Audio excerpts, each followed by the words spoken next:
Wondery Plus subscribers can listen to Crime and Sports early and ad-free right now. Join Wondery Plus in the Wondery app or on Apple Podcasts. Scam Factory, the explosive new true crime podcast from Wondery, exposes a multi-billion-dollar criminal empire. Every suspicious text you ignore masks a huge network of compounds where thousands are held captive and forced to scam others under the threat of death. Follow Scam Factory on the Wondery app or wherever you get your podcasts.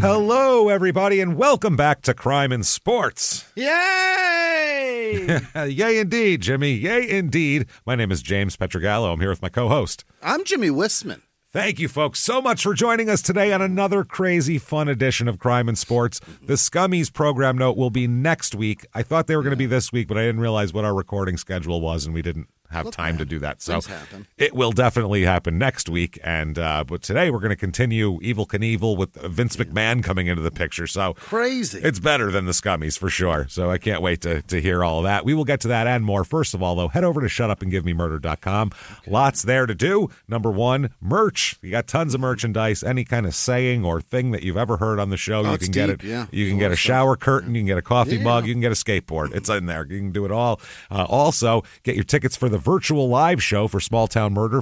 That is April 19th. It's the 420 virtual live show. Boy, oh boy. It's available for 2 weeks after that to purchase or watch or do whatever you want with, and we are going to have so much fun. I got crazy smoking apparatus for Jimmie to try out. We're going to have costumes. It's going to be a lot of fun and a regular crazy live show story. So can't wait for that. Also get your tickets for Chicago in May. St. Louis is sold out, guys, so get your tickets for Chicago. Unbelievable. We're jacked for that. Can't wait. We love Chicago and St. Louis. Those are going to be a lot of fun. Shutupandgivememurder.com. Definitely listen to Patreon. Oh, yeah. And get Patreon. Patreon.com/crimeinsports is where you get all of that. And you get anybody $5 a month or above. You get, first of all, hundreds of episodes you've never heard of. So if you're looking to binge something, that's the way to do it. You're going to get hundreds immediately, and then new ones every other week. One Crime and Sports, one Small Town Murder. This week is no different. For Crime and Sports this week, we are going to do Sports Songs Part 2, which I'm very excited for. We might have to listen to Greg Olson's verse again on his... You gotta revisit how fucking stupid he was. That was one of the dumbest fucking things I've ever heard in my life. Also, that was an adult saying those things, so he was not stupid. He is stupid. It sounded like 14-year-olds making that, which I would have been like, fine, whatever, you guys are idiots, but at least they figured out the recording. No, they love it. They're like, announce our games, please. Get in there. Tell us about your third leg. God damn it. Yeah, please. Drop your pants and show us your third leg like you promised in the song. You big forehead fuck. Fucking idiot. So that is patreon.com/crimeinsports. And you get a shout out at the end of the show as well, where Jimmie will mispronounce your name, of course, even though we'd love to get it right. That said, let's dive back into Evel here. And when we left off, Evel was trying to figure out this Snake Canyon jump. This Snake River, he needs it. It's all he's been talking about. First, it was the Grand Canyon for 2 years, and then it's been this thing, and he leased property, and he's really trying to do all this shit. But at the same time, he has no real plan to do it, is the problem. Or a vehicle to do so. Yes, he's got this Truax guy who is his mechanic now. Or he's like an engineer, actually. He's worked for NASA and shit, did rocket stuff. He is trying to figure this shit out, but Evel has given him a basically don't spend money thing. And Truax has a policy of he won't do any work without being paid or given money for expenses. Like a normal person. We're at a standstill. Yeah. He said, I won't work for free. And Evel said, I don't have any money. I don't like that at all. The other guy just did shit. Yeah, well, I'm not that idiot. So that's what's going on here. So he's looking for a promoter. He needs a sponsor so he can pay for all this shit and have a bike and do everything like that. And that is where Vince McMahon shows up to talk to him. Vince McMahon, at the time, Vince McMahon Jr., everybody knew him as, because his dad was the famous one. Yeah. What is that partnership? The Snake River Canyon Jump, brought to you by the WWF. Yeah. What? Oh, it's not just him. There's more people that are going to get involved. Oh, yeah. Brought to you by the WWF, well, at the time, the WWF, and Top Rank Boxing. Because Bob Arum's going to get involved in this shit, too. Wow. Which is Jesus Christ. insane, basically. Yeah. And sugar-free Pepsi. Yeah. This is crazy. He ends up with Vince McMahon when he was just starting in wrestling and Bob Arum when he just started in boxing. Jesus. Which is fun. Bob Arum started out with Muhammad Ali. Bob Arum, this is the crazy shit. Bob Arum is a big fight promoter. Careful. Fuck him. Easy. Fuck Bob Arum. I know he sues people. I can call him a cunt all I want, though. That's not easy. That's not slanderous. Yeah. What he was he was an attorney with the U.S. Attorney's Office back in the day. That's why he's so litigious. He's a lawyer. He is a lawyer. Yeah. So what he did was the government was investigating a Floyd Patterson fight. In terms of, because the mob was running fights and shit like that. So they were investigating the books for this fight. And looking at this, Bob Arum said, well, I could do a better fucking job and make better money than these fucking idiots are doing. And so he got the people he knew somehow got in touch with Muhammad Ali through Jim Brown, the football player. Jim Brown talked to the Nation of Islam guys who they talked to Muhammad Ali and they got him and Arum in the same room together. To say I can make you more money, basically, and Arum was the promoter for the Thrilla in Manila, the Joe Frazier fight, and the Madison Square Garden. No, that's where that's why he's here. Oh, because of that. Because the Rumble in the Jungle, that was Don King trying to get his foot in the door, and Ali came to Bob Arum and said he's offering me $5 million, and we're talking this is like 1974. That's insane. And Bob Arum was like, what? How the fuck? He said, Bob Arum said, $5 million. $5 million. Danny DeVito. I love it. $5 million. It was a 50. It was $20 million, wasn't it? That's what he wanted at first. That's what he wanted. He said 5. He was like, I think 20 is good. And he goes, you're only getting 5. And he was like, 5? That's great. He thought it was 5,000. Yeah, he thought it was 5,000. He was like, $5 million is a great payday. And he was like, I love how in a movie, the guy on the other end isn't like, have you had a stroke? What the fuck is wrong with you? Because like in real life, you go, Arizona, James. I just hear breathing. What's happening? Yeah, of course it was. So anyway, Bob Arum, what he did was he told Ali, fuck it, take it. He said, if they're offering you $5 million, I can't, no one's going to give you that. That's ridiculous money. Fucking take it. So that's why he went with Don King, and then Bob Arum had an opening in his schedule, and he was like, sure. I can do this, yeah. And $5 million in 78 money, that huge. move, that money almost killed Danny DeVito in 1989. In 1989, and we're talking 74. Yeah. It was way different. Yeah. So that's big money. That's why he was like, just do that shit. And then he ended up doing this. And, that's how this all came together, how Bob Arum ended up. And Vince McMahon was trying to impress his dad. Okay. Yeah, love me, daddy. This is when he just kind of was just starting in the business. I don't even think he was a ring announcer yet. Like he was, he wasn't even an announcer yet, or maybe he was doing some ring announcing, but he wasn't like a play-by-play guy yet. Even stuff, he was doing, he was promoting in Maine. Basically, his dad gave him Maine. That's the very beginning. Yeah, his dad gave him Maine to promote. And that was that. And he said, if you can make a go of that, then I'll give you more to promote. And he did. And so there you go. At the time, Vince was living with Shane, Stephanie, and his wife in a trailer in West Hartford, Connecticut. Yikes. Trailer. Yes. That's how this is going. And obviously his dad is running the WWF at the time and all that kind of shit. So he enters the picture and he takes, basically, McMahon sees he's bored in Maine. And if you've seen anything about Vince McMahon, he likes big things. Yeah. He likes a spectacle. He likes he doesn't like to be seen as small time in any way, shape, and form. Pyrotechnics, shit like that. Yeah. Promoting wrestling in 1974 in the fucking boondocks of Maine is not in that. That doesn't qualify for what gives him a hard on. Like, he's not into that. But a spectacle, like a dude jumping over a canyon and it'll be on live TV and all that. Right. Now we're talking. That's something that we could get ourselves into. So that's why he went to Butte, because he was bored, basically. And Vince had seen the Wide World of Sports jumps and saw that this is the thing. Knowing wrestling, he saw Evel talking on the mic and said, "Oh, this guy can cut a promo. He's a wrestler. This is just that guy's a shoot. Yeah. If I ever saw one, this is just wrestling without a ring. That's all. That's when it clicked to him. Okay, if I can promote wrestling, I can promote this. As long as the guy can talk and promote himself, then it'll be fine." So that's what he thought. And he said, "Wow." And in wrestling, you're not saying if this guy fails, he'll be dead. When a guy goes to the top rope, they don't go, if he misses, he'll die. They'll scrape him off the mat with a shovel if he does that. Right. I mean, that's not what you're promoting. Imagine if you were. That would be amazing. But yeah, in wrestling, you can't promote that. In this, he can promote. If he fucks up, he's dead. You'll watch a death on live TV. It's going to be fucking amazing. So Vince knew about the toys and the products. He had seen the George Hamilton movie, and he was like, I'm seeing something here that I want to be a part of. He saw the movie. He saw the movie. It was a big deal, the Evel Knievel movie. And he liked showmanshipy shit like this. So he thought he was a wrestler. That's basically it. Now, think about it. Even he comes out in his leathers, and he's a wrestler. Yeah. He's just jumping shit. That's all. So he was like, all right, I like this guy. I want to do stuff like that. He also said that this is what McMahon said about Evel. Quote, Argentina Rocca, one of our biggest stars, always had a saying about wrestlers. Quote, brains by the ounce, balls by the ton.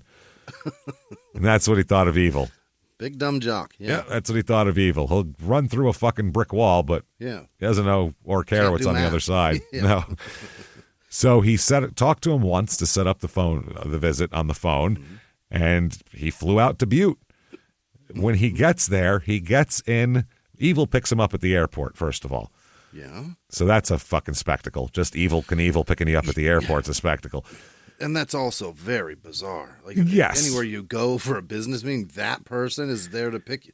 And it's not like back in the day either, where he's like, out at the curb or by the baggage claim or something. This motherfucker is outside the gate when you step off. There he is. So crazy. He basically he does this, and he gets Vince in his customized white Cadillac that has giant oversized tires. He's got a Cadillac with oversized big tires. The tires are so large that they can't turn certain turns. They rub. So Vince said, quote, the tires would hit the wheel wells if you turn much at all. So we drove some interesting routes through Butte that didn't need much turning. Everything had to be figured out. You knew he was a different kind of cat right there, a showman. Yeah, it wasn't about driving well. Yeah, it wasn't about being able to make a right turn. It was about, look at my fucking car. I need an off ramp, not a sharp turn. Not a sharp turn. Everything's an off ramp. Yeah. Life is an off ramp for Evel.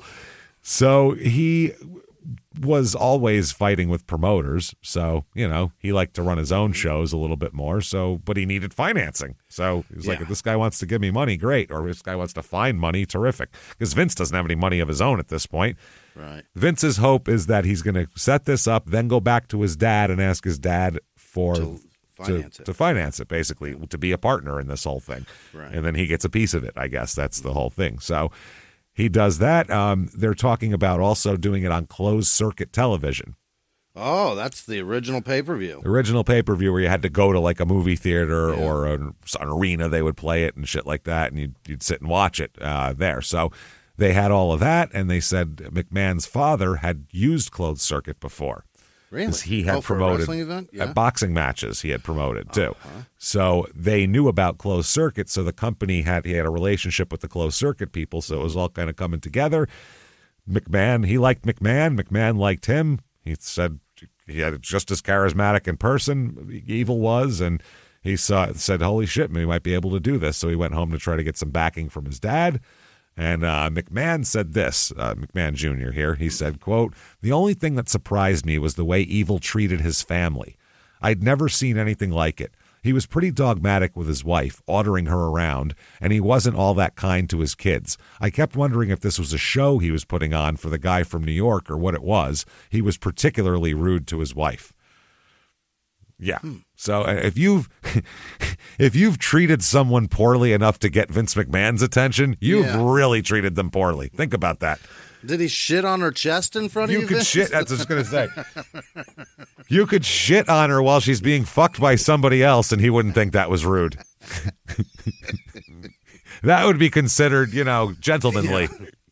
Just right neighborly at that point. But, that's rude. You've really crossed the line. It's crazy. Knowing what we know about Vince. That's what I mean. That man said that. Now, knowing what you knew about him in 1988, it doesn't matter. This is a guy who's like, yeah, go out there, scramble your fucking brains. No health insurance from me. Right. And then if anything happens, well, that's on you. Like, yeah, that's a good guy. And if you kill your whole fucking family, we'll wash our hands of you. And we'll blame you for it. We'll say we had nothing to do with it. We'll blame you 100%. We'll say, hey, fuck, I didn't profit off of that. Sorry. I wasn't there. So McMahon said he wrote it off, though, as cultural differences. He goes, what is that? Maybe that's the way people are in Montana. He's never been to Montana before. It's white trash Montana culture. Maybe that's how it is. Maybe if you went next door, that's how the next guy's yelling at his wife, too, and you'd look crazy if you said anything. So he said, I don't know. Been to Saudi Arabia? It's the same thing. Same thing. Yeah, at least they're allowed to drive in Montana. What do you want? So McMahon very said... progressive up here in Butte. Always. So McMahon said that... he said, quote, he was a great self-promoter. He said his instincts were great. He was one of those larger-than-life guys. He had courage and wasn't afraid to risk his life. Just the idea of getting into that thing, that rocket, and not knowing what would happen next. Not many men would do that. Right. No, absolutely not. At this point, the only being or person that does that is a coyote. It's the only thing that's ever done it. A cartoon coyote that fails every time. We should know better. So March 25th, 1974, the Daily Herald, here's a newspaper headline that reads, Exploits of Daredevil Cyclist Evel Knievel stars Sam Elliott. What? Beef and dirt bikes. It's what's for dinner. Beef. Coors. Watch me jump over this canyon. It's very weird. He's like the calmest guy, and Evil's the least calm guy. So they said that Daredevil motorcycle stuntman Evel Knievel faces a battle of the sexes when a girl cyclist challenges his world jumping championship in Evel Knievel half-hour action drama, a special presentation. This isn't real. This is a show. Yeah, this is a storyline. And he has nothing to do with it? I'm sure he got paid for it. It's got his name on it. Likeness, yeah. Sam Elliott, formerly of Mission Impossible. That's how he was described back then. What? Not Sam Elliott, gruff-voiced perennial cowboy. Fucking. He's got to be livid that Tom Cruise took that from him. The TV show, Mission Impossible. Yeah, not the movies. Still robbed him of it. Stars in the title role. That would have been hilarious if fucking... Like 1999, Sam Elliott was in Mission Impossible. Splayed out coming from the ceiling in a laser room. Guess I got to jump on that missile and ride it into its destination. That's what's going to happen. Yeehaw. Tell you something, boy. This is harder than fighting Terry Funk with Patrick Swayze in a Roadhouse, boy. This is tough stuff right here. So, anyway, he stars in this title role based on real-life motorcyclist Evel Knievel, who is renowned for his death-defying acts. In Evel Knievel, a fearless girl motorcycle rider, Tracy Butler, played by Karen Filippi, challenges Knievel's world car hurdling title. But the contest becomes more than just a personal one after Knievel's motorcycles are destroyed and his life threatened. Oh, my. Oh. It's drama. Yeah. Drama, man. At the Oklahoma State Fairgrounds, where their dangerous competition is to take place, Knievel and Tracy argue with promoter Darrell Pettit, Michael Anderson Jr., over the unsafe conditions of their motorcycle ramps. After more harassment by Pettit, Knievel is provoked into betting his act against Tracy's contract with the promoter. Whoa. This is so stupid. This sounds terrible. No wonder why we didn't hear anything. Poor Sam fucking Elliott, man. This is... Jesus, Sam. Someday I'm going to do Tombstone and make this all better. No, he'll ever even know about this. They're never going to remember this. I'll tell you that right now. The exciting action scenes were filmed on location at the Beeline Dragway Racetrack in Scottsdale, Arizona. Yeah. They love that racetrack. Yeah. Michael O'Hurley directed a script from Richard Adams. O'Hurley directed shit for years, that guy. That's interesting. Okay, Viacom Productions. Oh, Hurley from fucking Seinfeld? The different guy, I think. Okay. Michael O'Hurley. Isn't that him? I don't think so. Okay. I maybe, though. I could be wrong. hope not. I hope not. But, I mean, you get your start anywhere you can. Directing TV is where TV directors get their starts. Sure. You don't get to direct the good stuff right away. Right. You know, you got to do like early season Columbo first, and then then you're off to the races. April 10th, 1974, Evel Knievel moving in on Super Joe Einhorn's territory. That's a newspaper headline. And because he's doing a thing around where he lives. Okay. Yeah. Knievel said Einhorn has more guts than anyone I've ever seen. Okay. Knievel said that. Yeah. So that's nice of him, I guess. Yeah. I don't know. Didn't he hate that guy? He did, yeah, for a while there. But I guess Super Joe, who knows with these fucking people. Could be all bullshit. Yeah. Evel prides himself. They said Knievel jetted into San Francisco yesterday from Atlanta, where he witnessed Hank Aaron's 715th home run. Awesome. He went down there to see that. That's cool. He later celebrated the record feat by setting up drinks in a bar and was presented with a $675 tab, which is a lot of money in 74. That's like a fucking, $5,000 tab. Yeah. Evel prides himself in spending his money as fast as he makes it. He said, if I invested my money, do you know what would happen? Some banker would try to get my bank account, drive my Rolls Royce, move into my house, sleep with my wife, kick my kids' butts, and run my dog over the hill. If I go out not owing somebody, I'll feel cheated. Okay. So get as much on the books as you can and owed out there and then die is his goal here. He said that losing my family. It's beating my kids up, kicking my dog. He said he's an admirer of Hank Aaron, which is the strangest thing because you couldn't get a more opposite human being than Hank Aaron and Evel Knievel. Hank Aaron's like humble. You know what I mean? Like quiet, humble. He's the Barry Sanders type that like scores a touchdown, hands the ball to the referee because he says, I'll be back. I don't need to fucking make a big deal out of this. See you next quarter. I'll see you in a little while. Yeah. That's the type of guy Hank Aaron is, and Evel Knievel is the opposite of that. Evel Knievel could fart and he'd scream to the world, that's the best fart anybody's ever done. Smell that. Smell that, boy. You can smell breakfast and dinner from last night. My wife can cook, boy. Let me tell you something. Smell that? That's my wife's meatloaf. It's good. So, yeah, that's very weird. He said, what America needs are black men white kids can look up to. When I was a kid, we fought to see who could be Joe Louis. Aaron has done what Cassius Clay failed to do. See, he's one of these guys. Number one, it's 1974, and he still calls him Cassius fucking Clay. Right. And number two, he's one of these guys that thinks that Cassius Clay, if a black guy's just quiet and shuts the fuck up, then he's okay and acceptable. Just shut up and fucking be just like me, and then I'll accept you. Yeah. But this Cassius Clay out here, making a spectacle of everything. Yeah. He said, America made it possible for Clay to become Muhammad Ali, but he wasn't a person kids could respect. Why not?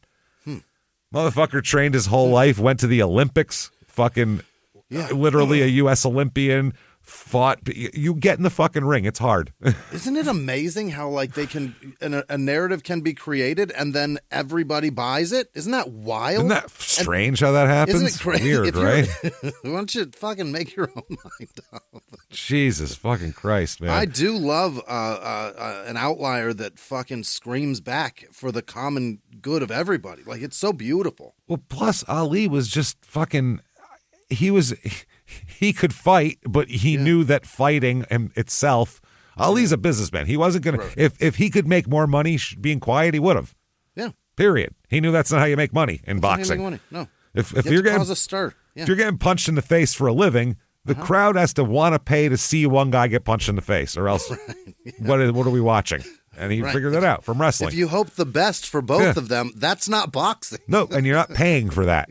Yeah, he figured that out from Gorgeous George Ali. He said, I watched the wrestler and everybody yelled at him and shit. And he was like, oh, I see what he's doing. He's selling tickets is what he's doing. Bet that guy has a big house. That he does. But he didn't. He lost everything. And, guys didn't do very well in wrestling in the 50s anyway. But Muhammad Ali probably said, I bet I could get a big house like that. I bet I can. He says he's writing his autobiography. Mm-hmm. And he says that he said he doesn't rate himself as a public figure, Evel. Oh, he come says, on, dude. I'll leave that up to the newspaper man. He said, every kid knows Bugs Bunny and Yogi Bear aren't real, but they know Evel Knievel's real. So I don't know how I don't know why you put whatever. What was he talking about? So he said, I'll have a $75,000 professional motorcycle race, a $75,000 amateur race, and 10 of the greatest daredevil acts of all time. I'll outdraw the Super Bowl and the Pro Bowl. I might even hire Muhammad Ali as my chauffeur. That's a crazy thing to say. Oh, wow. That's wild, man. Unfucking believable. Unfucking believable. That's crazy. And by the way, the funny part about the Hank Aaron thing was Evel saying this shit, but a lot of the country wasn't that progressive with Evel even to be like Hank Aaron. No. Richard, the fucking president didn't even call him when he broke the fucking record. Is that right? Yeah, he goes, Richard Nixon didn't call, but really didn't expect him to. He said, like, what the fuck that guy. Yeah, couldn't be seen being nice to a black guy with his bass. It didn't work. Yeah, he even had that black he guy. He stole the Wallace vote, remember? So, that's how that works. Perhaps if Hank was a few hues lighter, he may have called. Yeah. You know what I mean? It'd be like racist Nan. Yeah, right. Like Derek Jeter was okay. He's one of those nice, dark. one of those nice chocolate-colored ones. What the fuck, man? Sliding scale of trustworthiness based exclusively on skin tone. Yeah, that's the one. Just too much pigment. It's okay if they're black. It's just don't be so black. Oh, God, and God forbid, easy, don't quote act black for Christ's sake either. Whatever the fuck that means. I mean, Christ, Hank acted like an old redneck. He was just like an old. Not that he did he wasn't burning crosses or anything, like but Randy he was Moss. He just like hung out. Like he'd be like hanging out at a gas station, just like sitting on the porch with the fellas there. Hank Aaron, he was like an old hillbilly. Listen to Randy. Close your eyes and listen to Randy Moss talk while he fishes. It's crazy. It's fucking crazy, dude. It's insane. It is crazy. Well, oh man. So 1974, he does a interview with Penthouse magazine. Okay, yeah, we're the biggest. Here we go. Why would he do that?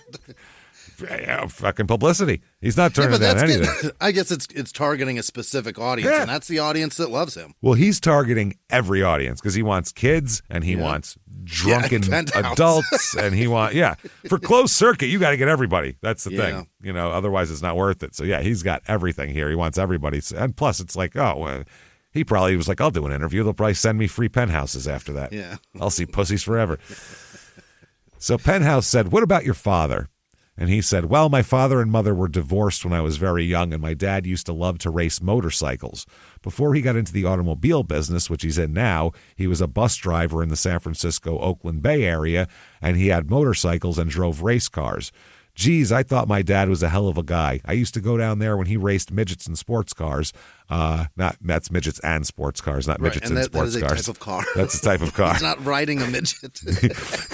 He was racing midgets and sports cars. I was thinking it's all races with just midgets driving sports cars, trying to see over the wheel. Against a sports car. That would be running real fast. Either one. A hell of a good driver. My brother's always also been a good sports car and race car driver. They said, what about school? Knievel said, my grandmother and grandfather put me through grade school and high school in Montana. My grandmother sent me to hockey school, University of North Dakota. Hockey school? That's a college, sir. That's not a hockey school. Not just hockey school. I didn't like school very much. Never did. The only time I liked it is when I had a girlfriend and I wanted to go to school and see her. And they said, did you have a girlfriend? He said, no, I was too busy to bother with them. What? Then, not now. Right, but he's the only time I liked school was when I had a girlfriend. Did you have a girlfriend? No. What? So you didn't like Didn't like it at all. He said, I had one who made me go to church too much. I never really had any girlfriend except her, besides my wife, that I really fell in love with. They said, you loved the one that made you go to church too much? And he said, yeah, she turned me from a thief and a pimp into a churchgoer just for a while. And then right back to pimping, obviously. Maybe 10 minutes. It's 15 minutes or so, while they're in church, really, for that hour. However long Mass is. What is a church, like 50 minutes, like a shrink session? Is that how it goes? More or less, yeah. You know where your business would be without you. Imagine where it could go with more of you. Well, with Wix, you can create a website with more of your vision, your voice, your expertise. Wix gives you the freedom to truly own your brand. and do it on your own. With full customization and advanced AI tools that help turn your ideas into reality. Scale up without being held back by cookie-cutter solutions and grow your business into your online brand. Because without you, your business is just business as usual. Take control. Go to Wix.com. What if everything we thought we knew about justice was wrong? In This Is Actually Happening's new series, A World Beyond Revenge, we explore a radical idea that justice can be about healing, not just punishment. Through 5 powerful stories, we meet people who've experienced unimaginable harm and those who caused it as they come together to seek something radical. Healing. From a man tortured for a crime he didn't commit to a woman who misidentified her attacker. These stories will change the way you think about justice, forgiveness, and the possibility of a better world. Follow This Is Actually Happening on the Wondery app or wherever you get your podcasts. You can listen to This Is Actually Happening ad-free right now by joining Wondery Plus. But I went back to my thieving and pimping after I broke up with her. Exactly. I quit school and went to work in the mines, stealing on the side. And they said, stealing hubcaps? He said, I stole everything. Yeah. That's I sold great a line. man's tires back to him. I have no basement. Everything. There's no basement floor here. No. One time the police caught me and another boy with about 300 hubcaps. My dad came up to help us out of the police station. His dad was a hell of a guy. Oh, his dad came up. His dad was a hell of a guy. I told them I bought them from a hobo. They said, you got a receipt? And I had an old receipt that said, sold to Bob Knievel, 300 hubcaps, signed Hobo Joe. Okay. Vern Maddox, who was our chief of police, he about fell off his damn chair laughing. Because he produced that. Here you go. Yeah. Hobo Joe gave me these. He was a hell of a guy. Everybody's a hell of a guy with fucking evil. Everybody. Hell of a guy. Hell of a guy, this guy. He said he was a hell of a guy. Anyway, they said this Hobo Joe receipt wasn't going to go. They got about 5 or 6 of us when we were supposed to go up for a trial. So we're all in school that morning, and all of a sudden the power goes off, and my friend is called to the office after the power goes on. His dad worked for the Montana Power Company and was out on a line job, and he stood up and hit a cable with his head, and it killed him and shut off all the power in the county with his head. He killed the feed. He killed the feed with his head. Wow. He said his dad was trying to help us, so they let us all off. That saved us, his dad's death. It really did. They felt bad. Hell of a guy. Head exploded all over the fucking line. That's amazing. They were like, we feel bad because one of your dads died, so never mind.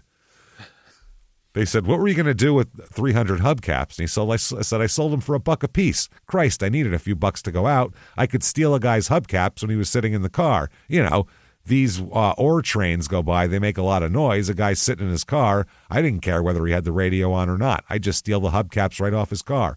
Every kid in town knew I could do it, but I moved on to bigger and better things. I could crack a safe with one hand tied behind my back. They said, have you spent time in jail? And he said, not very long, maybe 5 days. They said, for what? And he said, I don't know, wrote some guy a check and it didn't clear or something. Writing bad checks. Just, federal crimes. That's called, just kiting checks. That's all. Holy fucking shit. So they said, are you ready to die in the Snake River Canyon? Wow. That's an odd fucking question. Jesus Christ. Can we see some of those pussies you got in your fold-out centerfold things? Because that would maybe soften me up a little first.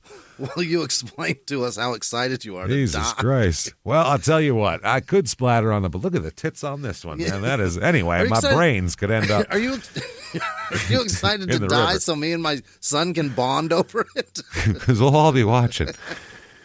So Knievel said the worst thing that would happen is dying. You get no shit, obviously. Right. That's the worst thing. That's the worst thing that could happen. If I did, then I'd just get somewhere quicker than you're going to, and I'll have to wait for you, that's all. I'll sit there and have a beer and wait for you. Okay. All right. It's an odd thought, yeah. And where would that be? Penthouse says. Knievel said, well, I tell you what. I'd like to go to the Evel Knievel heaven. What is that? Well, I think he's going to explain. Yeah. The Evel Knievel heaven is a heaven that's kind of like the one I'm living in here on Earth. where you fuck all the women you want and like cheat people and lie and do whatever you feel like doing and drink constantly. Basically just keep living. That's the fucked up thing. I don't ever notice. Whenever you see like heaven shit, it's always very boring looking. Right.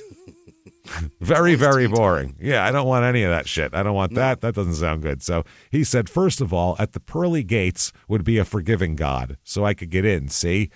Secondly, my wife and children would be there. He's killed them off too now. That's nice. I'm gonna take them all with me. Murder-suicide. I like having my wife around, so when I fuck other women, I can tell her about it, and make her feel bad. It's really, honestly, that makes me even harder when I'm fucking these other women, knowing my wife is very upset about it. He said, thirdly, there'd be a big draft beer system constantly bubbling out of the ground there on a golf course. So he's got beer geysers. He's got beer geysers happening here. And the golf course would be one I could shoot scratch on. It would be beautiful, too. And there'd be some nightlife. Good-looking broads. Easy, good-looking broads. Yeah, I don't think that's... When you went to church, were they talking about that? And when you get to heaven, finally, from your days on this planet, there will be easy, good-looking broads for you to... Yeah, heaven sounds a lot like hell with a bunch of whores that know their way around a dick. I was going to say, this sounds like probably, minus the golf course, probably hell-ish. Beer and easy women sounds great. Bring your sunblock. The fuck are we talking about here? I don't want any part of this shit. This is boring. Then there'd be a motorcycle jump there so I could jump and never miss. That would be my heaven. There's some people think we're going to go up there and sit around and play harps and wear robes and sandals or something, but I don't think that's what I want to do. If I went to that kind of heaven, I'd be doing nothing but sitting there talking to JFK and the Pope, and I don't really think I could carry on a conversation with them because I don't think they'd be interested in what I have to say, and I sure as hell wouldn't be interested in what they have to say. As Catholic as he may be, you think JFK went to heaven? That's funny, man. Let's be honest. Is any of this shit... Why are we talking about this in Penthouse? Why are we talking about heaven in Penthouse? Why are we talking about any fucking heaven in Penthouse? Whatsoever. And what a ridiculous fucking concept anyway. Yeah. People are skipping all this to jerk off to whoever the fucking scared to die, pussy. That's all I want to say to people. And they're like, "Heaven's going to be great." I'm like, "You must be terrified of death because you need this." Yeah. Fuck. Also, he's saying in heaven he would be doing jumps. You're going to go to work and that's what I was going to say. Horrible. Exactly. Horrible. Why do you need to jump? Right. In heaven, I would go nowhere near a microphone. That would be my ever. No, I'm not telling anybody fucking jokes. Kiss my dick. I don't have to tell you a joke to be able to pay my fucking electric bill. That's heaven. I don't give a fuck whether you laugh or not. That's heaven. Wait on me hand and foot and leave me the fuck alone. Yeah, Jesus Christ. That's wants heaven. To go to work. Heaven is dogs not barking at 8 o'clock in the morning at the fucking Amazon truck. That's heaven. That's all I ask for. Simple things. That's all I want. Heaven is not my neighbors with a fucking leaf blower in the Air Force flying their goddamn jets constantly over your house. Yeah, no. That's it. That's heaven. That'd be great. Yeah, that's all. Some weed and some chilling and some good fucking multi-part documentaries I'd like to watch and just kick back and alcohol that doesn't kill my fucking liver. There you go. Eggs that don't make me shit my brains out. That's heaven. These eggs are perfect. Penthouse then asked this question: are you raising your children in a religious atmosphere? Well, one, he's not raising shit. He's never home. And two, if religious is to say, I just fucked 30 women while I was on the road and now I'm home, I'm going to boss you around, then yes, I guess. I don't know. He needs loose, easy on the eyes broads. Like that's not religion. Well, he said, my children are God-fearing. I'll tell you that, just like I am. People are stupid. They'll say, what do you think about before you jump, just before you go? Well, the dumb bastards, I think the same thing they'd think if they had to jump. I pray. That's the only thing I got left, which is funny because he said you don't pray. Remember? That was the last episode. He said those stupid athletes pray before they do shit. That's stupid of you. Then you're not focused on what you're doing. How the fuck are you supposed to do that? So he knows his audience, doesn't he? He just goes from thing to thing. They said, doesn't your wife get mad at you for risking your life? Everyone asks him that question. He always says, who the hell cares what she thinks? Yeah. That's what he said before. He says here, this is a longer answer. Quote, listen, my wife flies to see me once every 2 weeks. She's like a little girlfriend to me, see? She was my first girlfriend, and then she was my lover, and then she became my wife, and she's the mother of my children. Okay, thank you for this is the grossest evolution ever. So let me get this straight. First she was your girlfriend. Yeah. And then you had kids. She was your girlfriend, and then you fucked her? Is that what you're saying? You got married after you knew her already, and we're, okay, now I get it. Oh, I see. And you fucked before you had kids. Okay, that makes sense. Somehow you threw the word lover in there and made it real gross. And made it creepy and gross and strange. He goes, 4 things to me. When I got put in the hospital in Detroit, they gave us a double bed in the hospital. When I was in Vegas, she never left my bedside from the day I got hurt until the day I got out of the hospital, 30 days later. Yeah, she was outside the room while you were fucking go-go dancers. Why don't you tell Penthouse that? They would probably enjoy hearing the story. That audience, they'll jerk off to this. It's like the Penthouse Tales at the end. It's the letters, man. You could fucking do this. They said, but you don't feel you put your wife under too much pressure. He said, no. So they said, you've been signing autographs all day. How are you going to spend your night? And he said, well, I'm going to go downtown and get in about 4 or 5 in the morning, just like I did last night. Oh. Wow. They said, but you can't keep that up day after day. And he said, I've done it all my life and I ain't planning on quitting now. Sure can. Wow. They said, when you get ready for a big jump, he's not quite 40 yet, I think is the problem. He's going to hit that. Oh, boy. Can't do that anymore. Boy, I can't do this at all. Oh, Jesus. They said, when you get ready for a big jump, don't you go into training like a fighter and cut all this stuff out? No, booze is what makes me jump. What are you, fucking stupid? No. I'd ramp it up. He said, no, I drink more booze, spend more money, live better. I mean, I'm going to do the same thing Jesus Christ did when he had his Last Supper. He didn't know that was his last supper. I don't think he knew that was coming, dude. No, or else he probably wouldn't have shown the fuck up, maybe, right? Yeah, I don't think he'd be dragging that cross if he'd have known. You're like, listen, guys, I super can't make it tonight. Yeah, no, I had planned on it, but like, she's not feeling good, and I'm just trying to, you know what I mean? Trying to. And to be honest, I heard some foul shit that might happen after, and I'm not going to show up. I don't know, man. I got a bad feeling about the night. I'm just going to say I got a bad feeling about the night and the next few days. Just a bad feeling. Not positive. But I am looking forward to the Peeps in about 4 days. That's going to be great. You're going to have Peeps, and that'll be wonderful. And, yeah. And then the March Madness, too, obviously, every year. It's great. A big deal. Said, I'm going to invite a bunch of friends in and have a real feast and a good time. I'm not going to go to some McDonald's hamburger joint and go home and go to sleep. I want to live a little bit. They said, but you can't be at your best like that, can you? Good question. They knew all the way back then, huh? He said, I've been riding a motorcycle for 25 years and I know what I'm doing. I do a lot of push-ups, a lot of sit-ups, keep myself in good shape. I go out and drink till 5 in the morning, teeming with venereal disease, but I could do a couple of push-ups and the whole thing is all fixed. I got 25 sit-ups in me. I'll be all right. Wow. I mean, I'm not doing something that's so athletic that I got to have great physical stamina, but I got to be in shape or I couldn't even look like I do.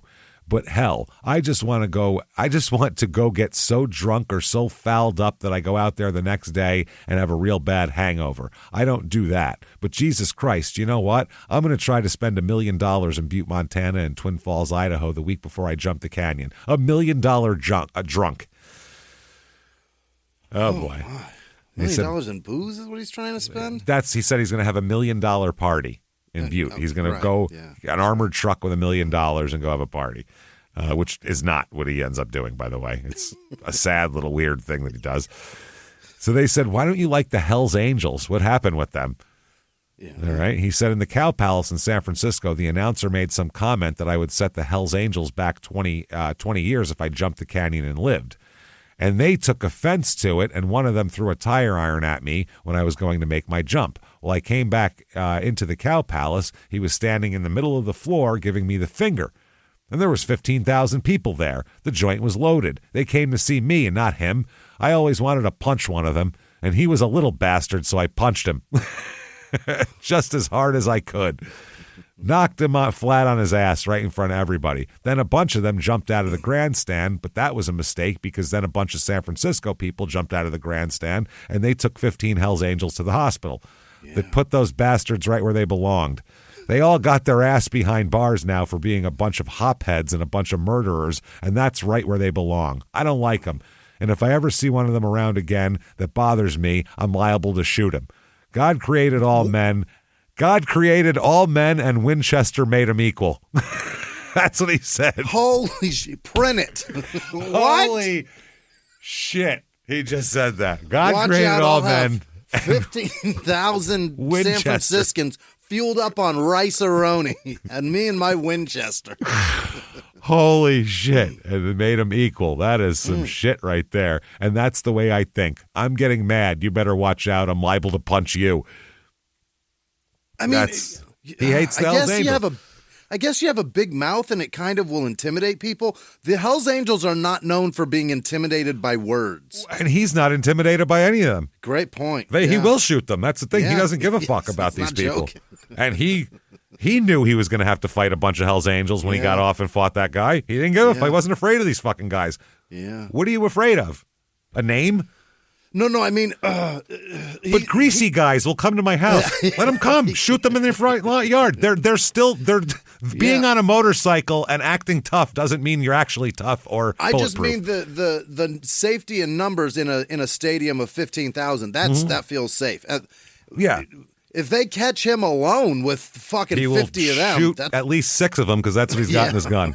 There's 44 more. Period. You know what I'm saying? I'm saying at that point, you want to go down with the fucking ship, go on down. I don't think Knievel gives it. This is the guy who wants to jump a canyon. He doesn't care. He's not afraid of taking an ass kicking. Any ass kicking he takes. Printed that. It's just fascinating. He put that in print in 70 whatever the fuck. 74. In a magazine read by them. You know what I mean? That's the fascinating bit. Yeah. I think he wanted them to hear it because he wants them to know that he is not afraid of them, which is fine, I think. And the thing is, if it was bluster, it'd be one thing. He really feels this way. Sure does. Yeah. He doesn't give a fuck. Come at me and I'll shoot you in the forehead. Winchester made us equal, motherfucker. I don't care. That's what he said. I think life experiences make you feel that way. And have you had life experiences where your friends kick the shit out of a bunch of them? It'll make you not fucking fear these bastards anymore. And I don't think he feels any physical danger. Yeah. I mean, also, who the fuck carries a tire iron? That's on their person. On your body. I'm going to go into this event. I'll bring my tire iron into this seated event. That's a fucking weird thing to do. Yeah, you might carry a tire iron. People carry guns for real. Yeah, for real. Shitloads of them. And no ass kicking you could give a man could be worse than crashing after jumping the fountains at Caesar's Palace. Honestly, yeah. So he does not care. You can't hurt the man. Put me in a hospital bed? Yeah. I done that. That's fine. He's you have to kill me because I'm killing you. You know what I mean? Like, that's the only it. thing hasn't been done to me yet. Come on. That's all. Penthouse said, "Do you gamble very much?" And he said, "I gamble on the golf course, or I like to bet on things like the jump. I like to bet on my ability to do things. This guy, Amarillo Slim, he's supposed to be such a big shot gambler. He's just a chicken shit. That's all Amarillo Slim is." Huh? I don't know what the fuck. That's all he said about the guy? I don't know that. They said, "You want that in print too?" And he said, "You bet your ass you can print it." He's the kind of guy that will ride along in a golf cart alongside of you and want to bet that you can't shoot at a certain score, but he ain't got enough ability to get out of the golf cart and play because he's the biggest choker in the world. They said, "Have you ever been involved with drugs?" He says, "Never." And I think that's the reason I've healed up so quickly.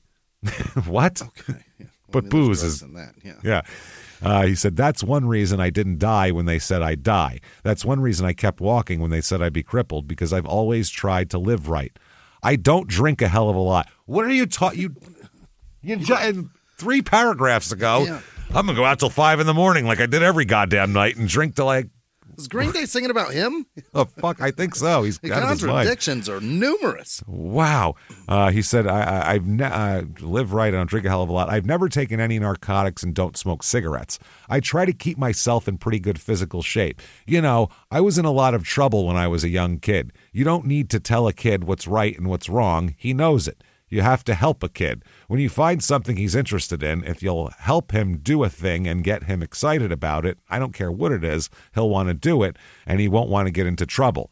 He ain't got time. I think narcotics is a crutch for people who are not of sound mind and sound body. That's what I feel about religion. Perfect. Works. Exactly. Same shit. I guess you'd say I love a natural high. I mean, I don't need it. I don't drink for Christ's sakes unless it's social.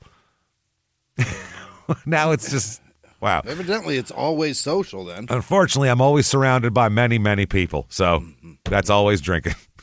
It's very good. He said, if it's not there, I don't give a damn. I think the narcotics thing is coming to an end. I think we're getting through it. What? Drugs are over. Don't worry.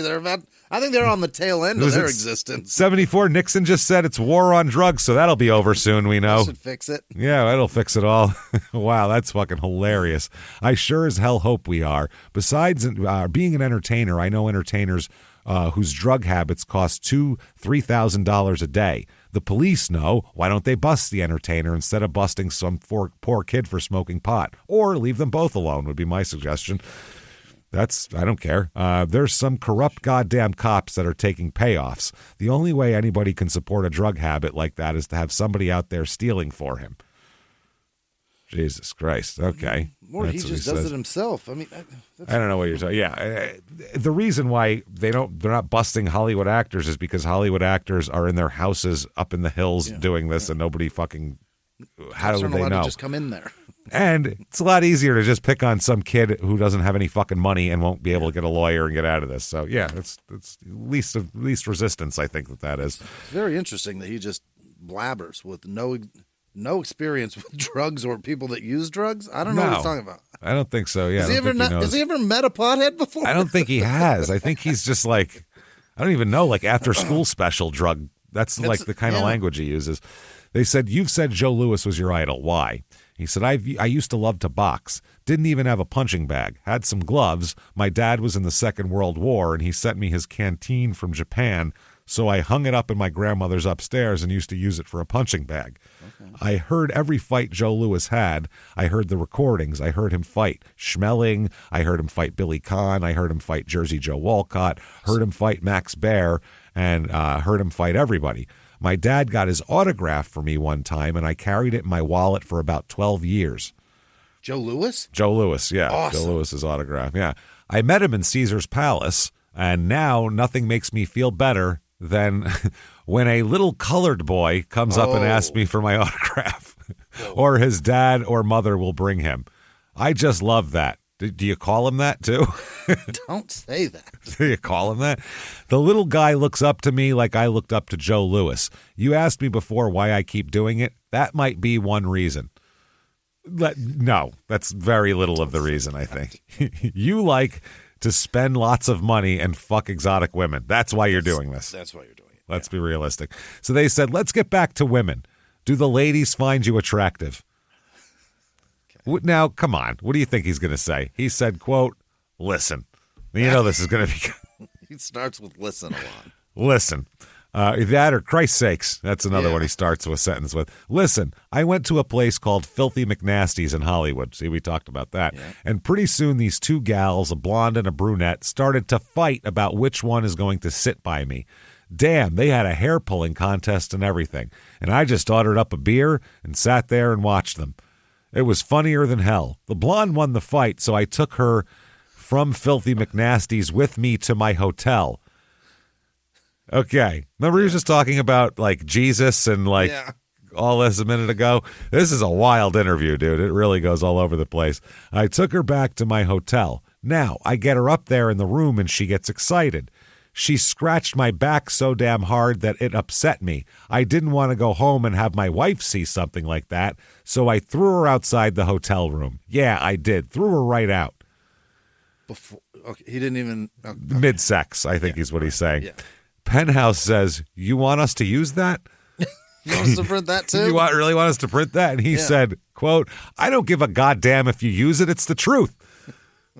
Okay, they said, so I told you to print me threatening an entire biker gang. Sure, print it. I don't care. Yeah, who I will surely encounter in bars and shit all over the place because I'm always out there. Yeah.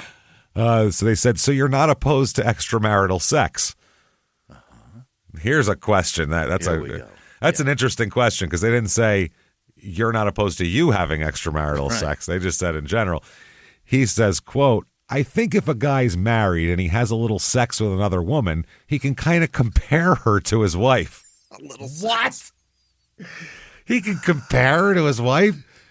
And I've a little sex. And I've done that for 14 years. Oh, my God. Oh, my God. And I still got the same wife. That means she's pretty goddamn good. What are you fucking talking about? Like, is this one fuck better than my wife? Well, nope. All right. I guess I'm going home on Monday. 14 years I've been having affairs, seeing who's better than my wife. Nobody's as good. Nobody's a wow. They said, well, that sometimes causes great problems, Penthouse says. And he says, not if you got a good wife. Okay. Not if you got a wife that allows you to have sex with people and talk about it publicly and humiliate her. And if she fucks good. Well, that's at least he said she fucks good. At least he didn't say, listen, I got to get some trim on the outside because my wife fucks like a fucking... She fucks like a corpse. She fucks like a nun in a coma. You know what I mean? So I got to do something. Like a nun's corpse. Like a comatose nun. So, wow. Now if you have a good wife. They said, how would you react if your wife told you she wanted a little extramarital sex? Yeah. And he said, about like any other man. How's that? In other words, they said, and how's that? Yeah. Good question. And he said, I wouldn't like it. I think if a man is a good enough man, his wife wouldn't want to do that. Well, and they said, but it's okay for the man. Yeah, they got your back here. Yeah, they got our questions. Glad this interviewer gives a shit. And he said, I think so. Yeah, it's okay. Yep. He said, double standard, absolutely. They said, what do you think about women's liberation? Because this is the 1974. Women's lib is a big deal. It's the hot button topic of the fucking time. And he says, I think it's a bunch of horse shit. That's all. What? A woman should be a woman. When she can't be a real good woman, she wants to be something else. And that's where this women's libs all started out at. That's what I think about it. Okay? I don't even know what that... I can't even... unpack what the fuck he's talking about here. Yeah, when she can't be a real good woman, she wants to be something else, and that's where this women's lib all started out. When she's doesn't let me have sex with different ladies every night of the week, then that's when she's all liberated. That's essentially it. What does he do? They said, are you concerned about your public image? This is the last question. And he said, in some cases I am, and in some cases I'm not. If I really wasn't, I would walk away from this canyon jump and never have to do it. Then again, maybe I don't give a damn about the public. Maybe I just want to be right with myself and not be a phony, even if I have to die jumping that canyon. I don't think life is any popularity contest. The only guy I really got to be with is the guy I look at when I'm shaving. I know what I think of my wife, what I think of my children, and what I think of my immediate family. What I do according to the laws of society, the way I live, may not be exactly right, but the laws of society don't constitute my morals. I constitute them, as he said before.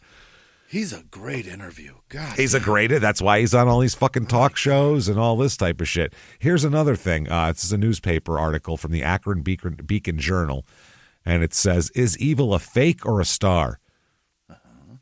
And it's another type of thing. They are interviewing him here.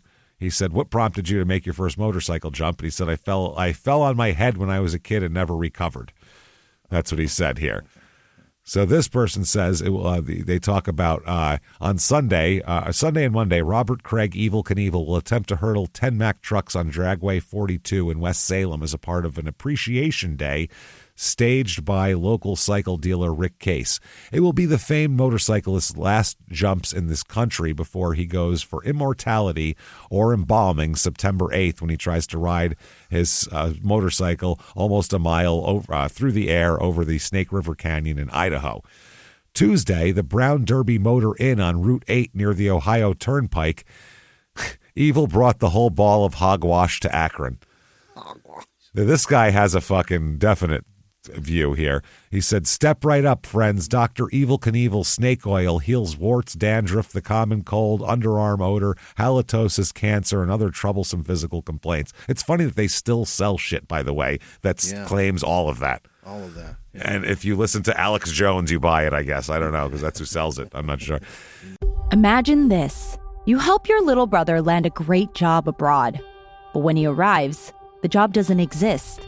Instead, he's trapped in a heavily guarded compound, forced to sit at a computer and scam innocent victims, all while armed guards stand by with shoot-to-kill orders.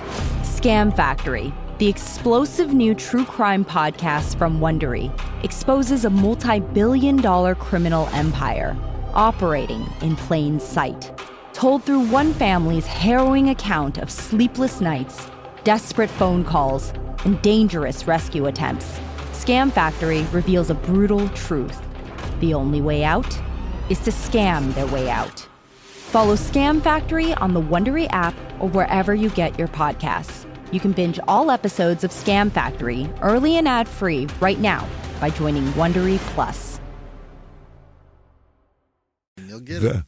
This way to the greatest show on earth. Evel Knievel will shortly floor his Harley Davidson up and away, faster than a speeding bullet, more powerful than a speeding locomotive. Look, up in the sky. It's not a bird, it's a plane. And not a plane, it's super Evel Knievel. Yeah, I would say he then goes on to talk about how P.T. Barnum uttered, there's a sucker born every day. Yeah. Wow, this flim-flam man doesn't cop out when the ultimate challenge comes to hand. So even this guy says he will do his bullshit he said he was going to do. Yeah. He's just full of shit on the way there, which that's fine. I don't see what's wrong with that. I don't know. It's kind of a fascinating peek into society at the time that everybody knew that he was bullshitting us one way or another. Yeah. But he's still going to put a motorcycle in the fucking air. That's the thing. He's still going to do that. So it doesn't really matter what else you do as long as you do that. So the Snake River Canyon jump, Vince went back home to talk to his dad to try to get his dad on board to be a partner. And Vince said, nah, that doesn't sound good. Really? He said, nope. He said, I don't like it. He said, it's totally unknown, untested, untried, don't know anything about it. The Snake River Canyon jump is still referenced today. All the time. But financially, not a good. Nothing. It wasn't great. It wasn't a great thing. It's culturally huge. Yeah, right. But financially, when we get into the details of it, it's kind of a fucking disaster because, you're just not going to make the kind of money. Yeah. The one problem is to have a giant event like this. That there's a reason why big arenas and stadiums are in cities because they have like hotels and restaurants and roads that can handle shit like that. Mm-hmm. Twin Falls, Idaho has like 14,000 people in the mid 70s. Yeah. There's like 2 motels in the whole town. And there might be less today. So, I mean, where are all these people going to go and stay? Because they're not going to be from Twin Falls. You're trying to draw 100,000 people, so they're going to be from everywhere. Where the fuck are they going to do? The other point with an arena or something like that, there's places not just for it's in a city, so there's infrastructure built around tourism and staying and eating. There's also places for people to sit. Yes. Google where this fucking happened. It's the middle of nowhere. It's nowhere. And we brought it up last time too. They need to build roads that can handle the trucks to bring the shit in, even even the television equipment. Those are big trucks that come in with that, and you can't just run them out over a field into the fucking thing going to, rocks. You need a road there. Boulders. Yeah, you need a road there. So anyway, they said that Vince Sr. didn't really feel like it. He said doesn't need it. He said, I don't see who's going to pay for this. Yeah. Whatever. But he said, this is what I'll do, though, for you. He goes, I don't believe in it at all, and I don't want any part of it. I don't want to be involved in it, but I'll bankroll 50% of the costs. Whoa. I'll invest in it, basically, and then if you fuck up, then don't come to me for more shit, essentially. This is like your sink or swim here. Because he did well with his promotions in Maine, so he said, all right, if you think you can do something, do it. But he wasn't real thrilled about it. Vince Jr. here said about his dad, quote, he hated the canyon jump. I had a chance to sell our interest later on, and my father was yelling at me to make a deal. He said I should take any price, sell it all for a couple of dollars, give it away, just get out of it. And I never did. Really? Yep. But that's how Bob Arum ended up in this, is Vince Sr. said, well, if you're going to do this, I'm going to set you up with a partner who knows how to do this on a large scale. So here's Bob Arum. There you go. So it was like a personal favor, basically. He asked Bob Arum for, would you do this for me? And so we've Bob, been building this jump for fucking 4 episodes. That's what I mean. This is fucking that's crazy. That's what he did his whole life was He build did it for this. years. Yeah. I hope it feels like that because that's what the suspense is crazy. It's that's killing what it me. is. So Bob Arum said, I'd worked with Vince the father. He was a good guy. He asked me to be part of the canyon jump to look out for his son. He caught me at a good time. I didn't have anything else going on, and I was itchy for some action. This was right after Ali went to go with Don King. So he was like, I don't know what to do. So he went to Cleveland with Vince McMahon to meet with Evel Knievel because Knievel was appearing at Dragway 42 in West Salem, Ohio, where he jumped 10 Mack trucks that we talked about there. Arum didn't know shit about Knievel. Really? This is the thing. Arum, the first boxing match he ever saw was the first boxing match he ever promoted. What? Yeah, had no interest, never knew anything about it, didn't give a shit. Wow. Didn't know. He just knew the business side of it.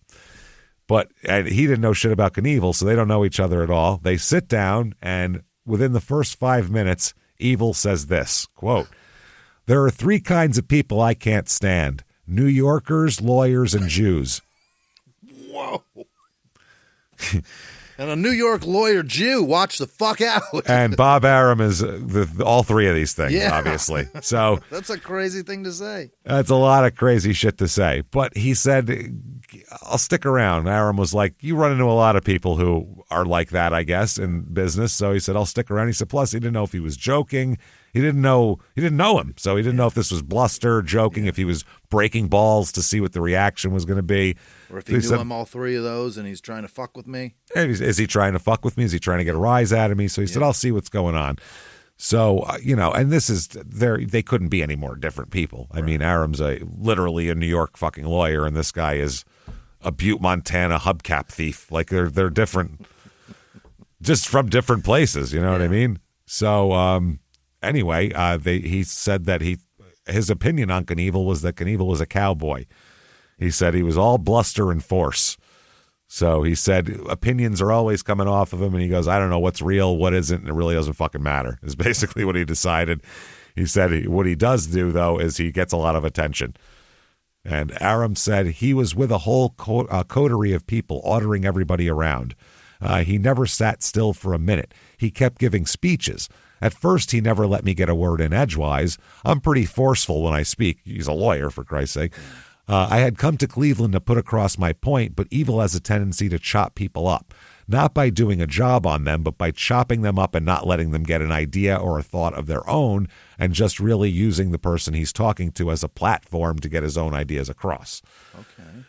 So what they did is, Arum immediately figured out that to get Evel to do what you want him to do, he's like one of these, like a dumb old mob boss.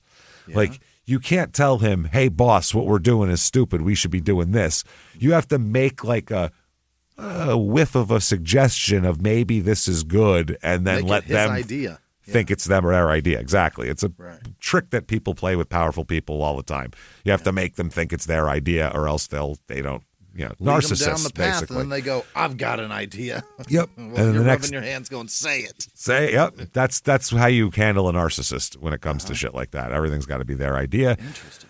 So he said if you argue with Knievel, he'll never budge. He'll dig in and you're fucked. Even if it's a great idea and he knows it, he won't give in because he won't give you that personal inch. He said much better to slip it in a thought, let it percolate, and let him find the logic for himself. Because he said he's not a dumb guy, Evel. If you give him the idea and plant it in him, he will figure it out that that's a good idea and do it. Yeah. He goes, but you just can't force it on him. So that's what it is. And he's talking to Evel, saying the main problem was that the jumps didn't take very long. They're over in a second. And he said, you can't ask people to go to closed circuit location, plunk down money, and have a fucking 12-second show. Like, you have to fill it up. So Real Evel life said, isn't slow motion. Yeah, it's the problem. Yeah. Well, Evel said, well, it won't be. His idea was basically to have a 30-minute film about his life beforehand and then do the jump and show replays of it and do interviews. You can only do that once. He's like, he goes, that's not really I'm going to pay for this type of event. So he suggested give it an undercard like boxing. Fucking Robosaurus. That's Robosaurus. He said, if do that. And he said he thought about it and he ended up agreeing on it eventually. He said, Aram said, if you hit him too hard, he becomes so obstinate that you can't do anything with him. But gradually, if he takes the time to sit by himself and think, he's an extremely intelligent guy. And when he eliminates his emotional initial reaction, the idea made a lot of sense to him and he went along with it. Yeah. And I get that. I get the inclination to say no. Yeah, sure. At first.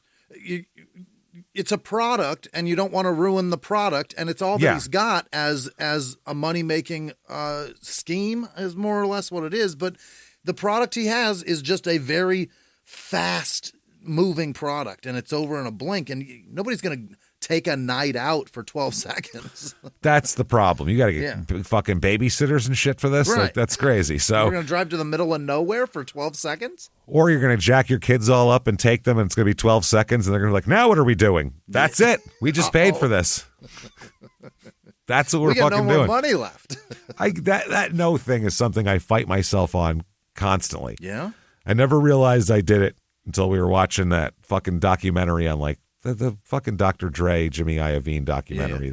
We were watching that at one point, and Jimmie Iovine said, Dr. Dre, no matter what you suggest, his first answer is no. No. He goes, then he'll think about it, and tomorrow he'll be like, maybe that, yeah. But no. And Sarah, like, snapped her head and was like, that's every fucking thing is with you. Like business shit, though. Yeah. It's always no. And then I'll think about it. Okay, well, maybe we can do this or that. But my initial reaction to everything is no. A, it's too hard, or B, it's going to take too much time, or C, one way or another, there's no money in it. There's too much effort, no money. Too much effort, no money. I'm looking at effort to money ratio here going, no. Can't do it. My instant thought is no, and then later on I might be able to figure out how it equals out a little bit better. But yeah, so I understand that. But this is a different thing that he's doing. I'm doing it out of fear. He's doing it out of, I didn't suggest that because I don't have any suggestions either. So that's not... I'm not saying I know everything. He thinks just he is. saying no out of it's not my idea and there's no money in it for me if it's not my idea. Exactly. I'm gonna pay somebody else. Now we got to deal with this. So by the end of their time in Cleveland, they figured out kind of how to deal with this. Knievel felt he wasn't going to get scammed by Bob Arum, and Bob Arum said, I think I can make something out of this, basically. Yeah. And they made a deal. Now, this is helped a lot by the fact that ABC Television also wants to be a part of the operation. Terrific. Because they scored really well in the ratings with the LA Coliseum jump on the Wide World of Sports in November 73. So then they came back in February 74 with another jump, and they even put Howard Cosell and Don Meredith on the call, and they were the Monday Night Football announcers at the time, and they were like big stars at the time. Yeah. Huge, that was like the biggest thing in the world at the time. Yeah. So they put them there to be the announcers for it to kind of pump it up Meredith a little bit. The first football player that was involved in broadcasting? No, tons. I used to, ever since, even on the radio, they'd have ex-players be color guys. Right. But that was the national show, though. Yeah. Yeah. No, before that, every local broadcast had a play-by-play man. Experience, yeah. And then a guy who'll tell you what a fucking nickel defense is. The Tony Romo. Yeah, with Tony Romo. So this is part of ABC trying to kind of be like a younger generation's network. Okay. Type of thing. So they figured that out. Their initial idea, because they had done on April 6th, 1974, they did a California Jam, quote unquote, which was they tried to make the West Coast Woodstock at the Ontario Motor Speedway. They split it into 4 different shows on the air and aired it over 4 different nights. It had Deep Purple, The Eagles, Black Sabbath, Earth, Wind and Fire, Emerson, Lake and Palmer. Fucking crazy. They drew 250,000 people. Fuck yeah. So it was a big goddamn show. And this guy here, the guy who ran the show, ABC brought him in and said, "Hey, would you go to the Snake River Canyon and check it out and see what the feasibility is for doing a fucking big concert before this jump?" They were like, maybe that's what we'll do here. So he said, all right, but they gave him $10,000 to go there and look at the canyon and give his opinion. Sounds like a great day's work here. So anyway, he said that he looked and looked on both sides of the canyon, and he said the only structure out there was a big dirt mound that Ray Gunn had put together before he quit, and a huge, steeply angled launch ramp on top of that. Yep. Mm-hmm. So he said the far side of the canyon was desolate, and he said it looked like the surface of Mars, and he said you can't do that here, basically. You're gonna hurt somebody. He said 2 things ruled out of my mind, quote unquote, here. He said first was accessibility. The few roads were very small. There was no hotels to speak of. There was nowhere for people to stay, to eat, no way to get around. Twin Falls was a town of maybe 15,000. It could never handle the crowds they were talking about. The second thing was that the rocket had no guidance system. Nobody knew where it was going to land. How could you have all these people over there not knowing where the rocket would land? It was disaster waiting to happen. You could kill 100 people or more. So who knows? It's going to go straight. Yeah. So ABC said, all right, fuck the rock concert, but we're still going to do the jump. And ABC would provide all of the production plus publicity. And basically, the deal was, though, it had to be kept secret that ABC was involved in this. Because the plan is to air it a week after the jump on ABC. Oh, okay. But they can't tell anybody that, because why the fuck would they go watch it on closed circuit for money when you can see it for free a week later? Right. So they said it had to be like this super top secret thing, but then at the same time they're coming in with trucks that say ABC on the side. So yeah. You know what I mean? What are you going to do here? And people are going to see it, and then they're going to know, because you're going to pack thousands of people in there. They're going to tell all their friends. Yeah. A senior vice president for production at ABC said one of our producers before the jump at the Coliseum had said, you know who Evel kind of reminds me of? Conrad Birdie. I guess that is from the Bye Bye Birdie, the musical, a character. Okay. He said, so they like to play Bye Bye Birdie songs for him. Just ridiculous. So the Skycycle is working out here. Bob Truax is finally told by Evel, pull out all the stops, whatever you need. I'll pay you whatever money, because he has money coming in now from ABC to do this. And he has all this shit, and they're talking about ramps and seats and, beaming it to here and doing all this. He doesn't have a fucking actual motorcycle to actually do the trick yet. That's the problem. Yeah. So that's rough. And it was a big deal because they were saying you have to get it perfect. It can't be fucked up. He said these people will be live on closed circuit. He said, so Aram told him we can hold the audience for about 20 minutes. Anything about after that, people are going to want their money back. So no fuck ups on the day of the show. Bike has to be perfect. Right. They're calling it the X2. Okay. Because the other one was the X1 that the first guy built. He has 2 models. He blew up the X1, by the way, in a publicity stunt. They sent it off the Snake River with less than it needed on purpose so it would crash and explode and make a big deal, and people would go, oh, look at that. Yeah. So they said they needed to be built, these new ones, from scratch. They have one model now that they're going to test and then use whatever calculations they have to build the one he'll actually ride from scratch with adjustments based on that. And we're hoping those adjustments are perfect. Perfect. And we're hoping it's all done on time also. Time. Yeah. Because it has to be, because we have a fucking satellite, or whatever the fuck. Yeah, because we've got ABC with cameras out here. Yeah. So one of the engineers said, we went from a lot of time and no money to no time and a lot of money. That's a great way to go. Yeah. Yeah, but you can't buy time is the problem. No. So, yeah. Anyway, he says he expects 200,000 people to show up for this. God damn. That's what he's saying. He's saying that I expect 200,000 people to come out. Just, I don't know where he's pulling that number out of his ass, but it's a good number. That's what he's telling newspaper people. I see 200,000 people coming, which is insane. He also said, I've been guaranteed more than $10 million for the canyon jump. No entertainer in the world makes more than what I'm making. It will draw the Pro Bowl and the Super Bowl. I expect 200,000 people will come to the canyon. It will make more than any heavyweight fight in history. I expect 2 million more will see it on closed circuit TV. He expects 2 million people to pay money to see this. Okay. Wow. That is wild. He recently got a sponsorship deal from a deodorant manufacturer who asked him to film a commercial at the site of the leap. And he said, I said, give me 25 more than Muhammad Ali and I'll do it. He said it's a wild 25,000 more than Muhammad Ali, and I'll do it because he did a commercial before. It's a wild, wild commercial. I keep competing with myself, going farther and farther when I really don't have to. I guess not. So anyway, they decide to make the money he's making a big promotional aspect of this.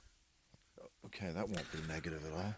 So much so that they make it up. It's all bullshit. They have a press conference where they have a big giant check, like a big you just won the fucking Publishers Clearinghouse check. Vince McMahon, and they're the other McMahon. Yes, yeah. It's Ed McMahon. Yeah. Right. Hey, so Vince is like, hey, that other McMahon is a good idea. So Evel suggested, he said, listen, let's do a press conference where Bob Arum, you, hand me a $6 million check, which is a down payment for the Canyon run. Oh, this is a little bit of what I'm going to get. Yeah, I'm getting more than this. I'm getting the rest when it's over. Uh-huh.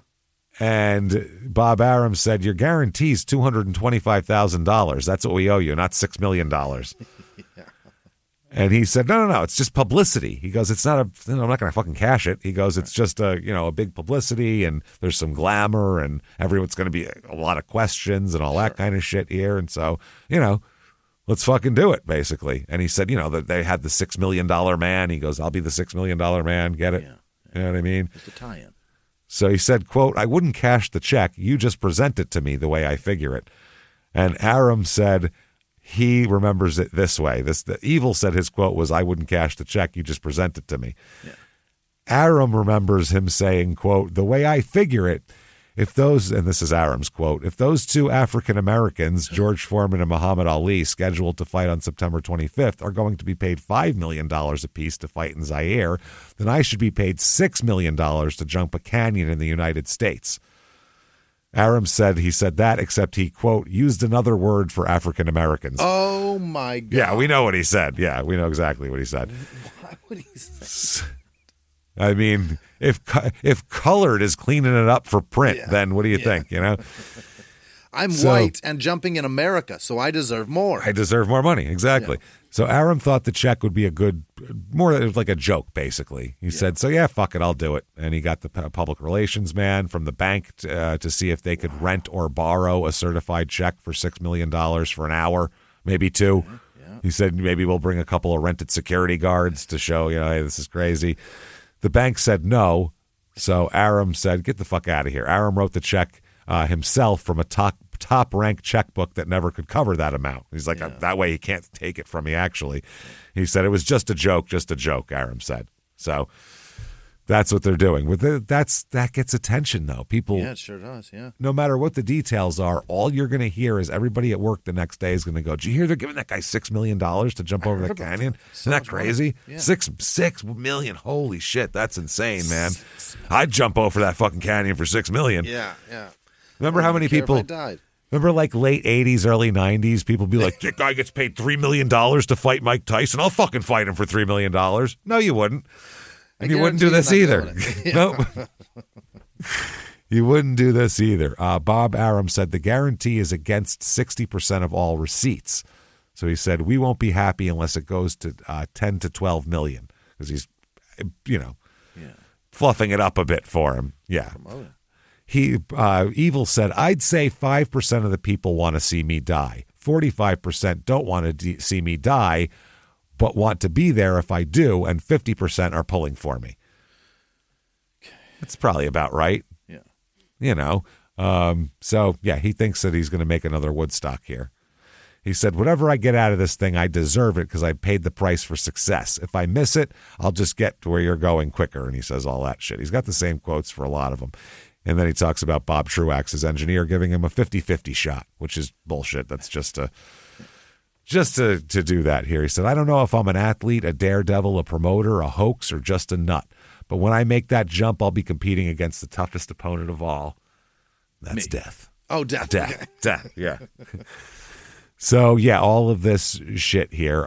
Bob Arum said, quote, Dave Anderson put the $6 million figure in the New York Times. He would be mad at me forever for that. I told him it was a joke. He was not amused. He'd won the Pulitzer Prize, Dave Anderson. Everybody believed the check. Oh, that's tough, man. So after the press conference, the promoters went to the bar at the Regency Hotel, and somewhere during the proceedings, Evel pulls the waiter in and says he wanted to pay for the drinks, and he asked if he could pay with a check. Yeah. And they said, sure. And so he gave him the $6 million check. Where's my change? And he said the waiter went all the way to the cashier before he noticed it was a $6 million check. And then he brought it back to Evel and was like, obviously we can't cash a $6 million check. You can endorse this all you want. It doesn't matter. And Evel said, yeah, that's all right. And and then he took the real check for $225,000 out. But the waiter said, I can this either. I don't have that much change either. No, I don't have that. So the press tour begins, and it's a huge fucking deal because now it's actually going to happen. It's not just, someday I'm going to do. They have a date. Yep. It's all happening. So he basically, the book says, quote, he was proud to be a sexist pig, a hedonist, a one-track mind. Women, despite whatever the 2-year-old Ms. magazine and its editor Gloria Steinem said about liberation, were happy to know him. Okay. By the end of the second day, Knievel had invited a female television reporter from Pittsburgh to join the group on the plane for a couple of days. Okay. Or maybe she invited herself. She was on the plane.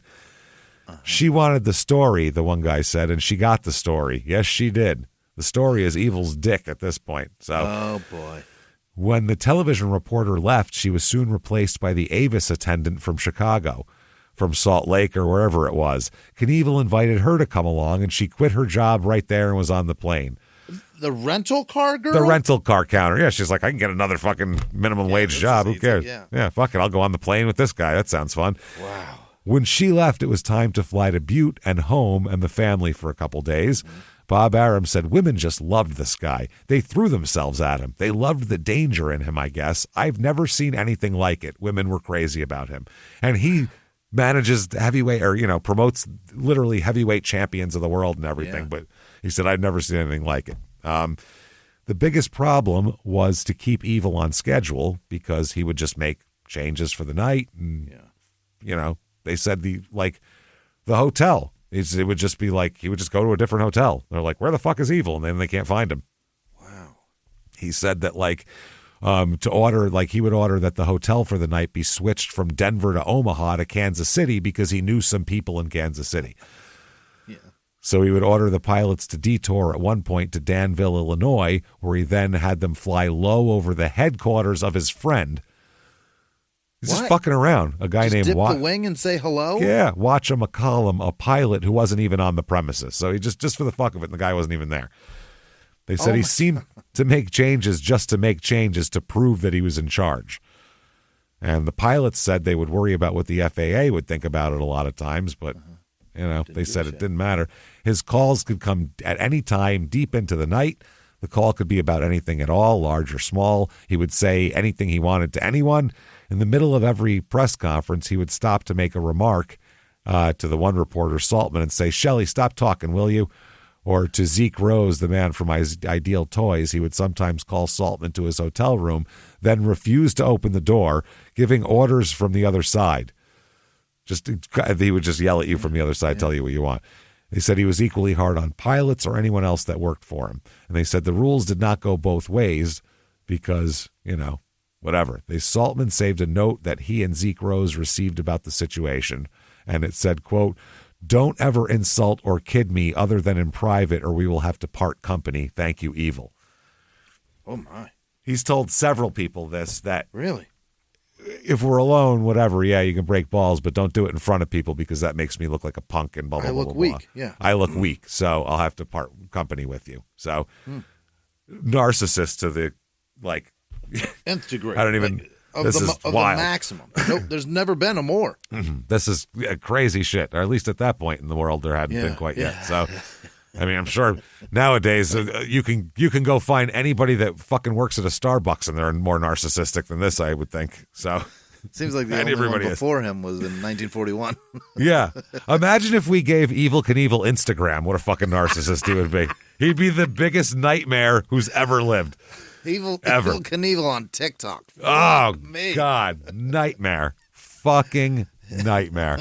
Fuck me to tears. Have you ever heard that saying? That's the grossest saying. Fuck it. You'll hear that one very often, probably for a reason.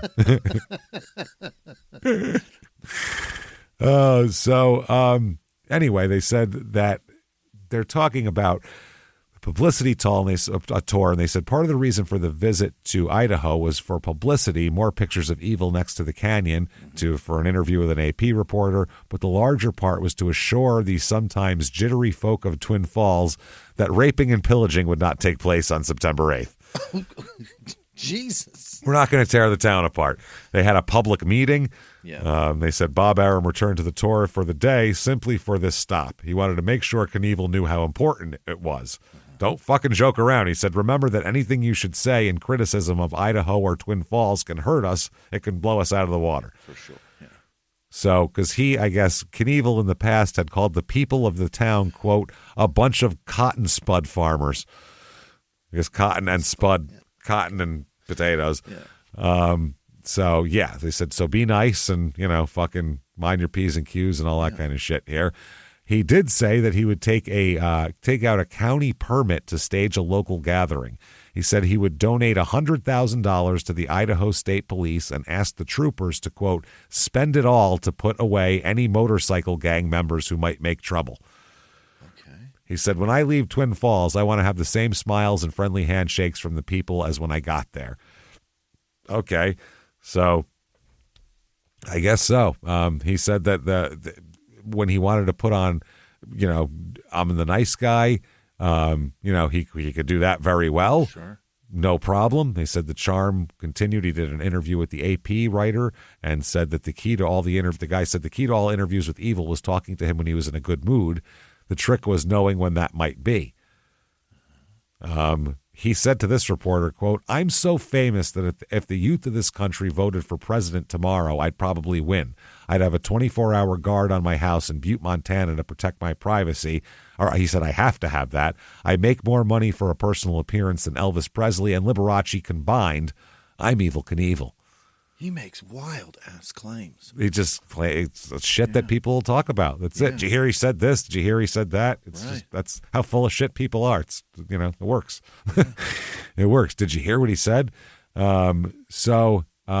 Anyway, he said that he looked at everything. He gets out there.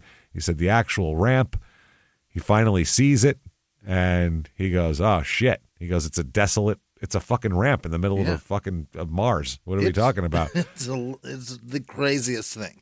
Yeah, he said it looked like the Tunerville trolley. There was nothing there. It was ludicrous. It was a big joke. And the press would feel the same way. They'd get there and they go, what's going to be here now? Yeah.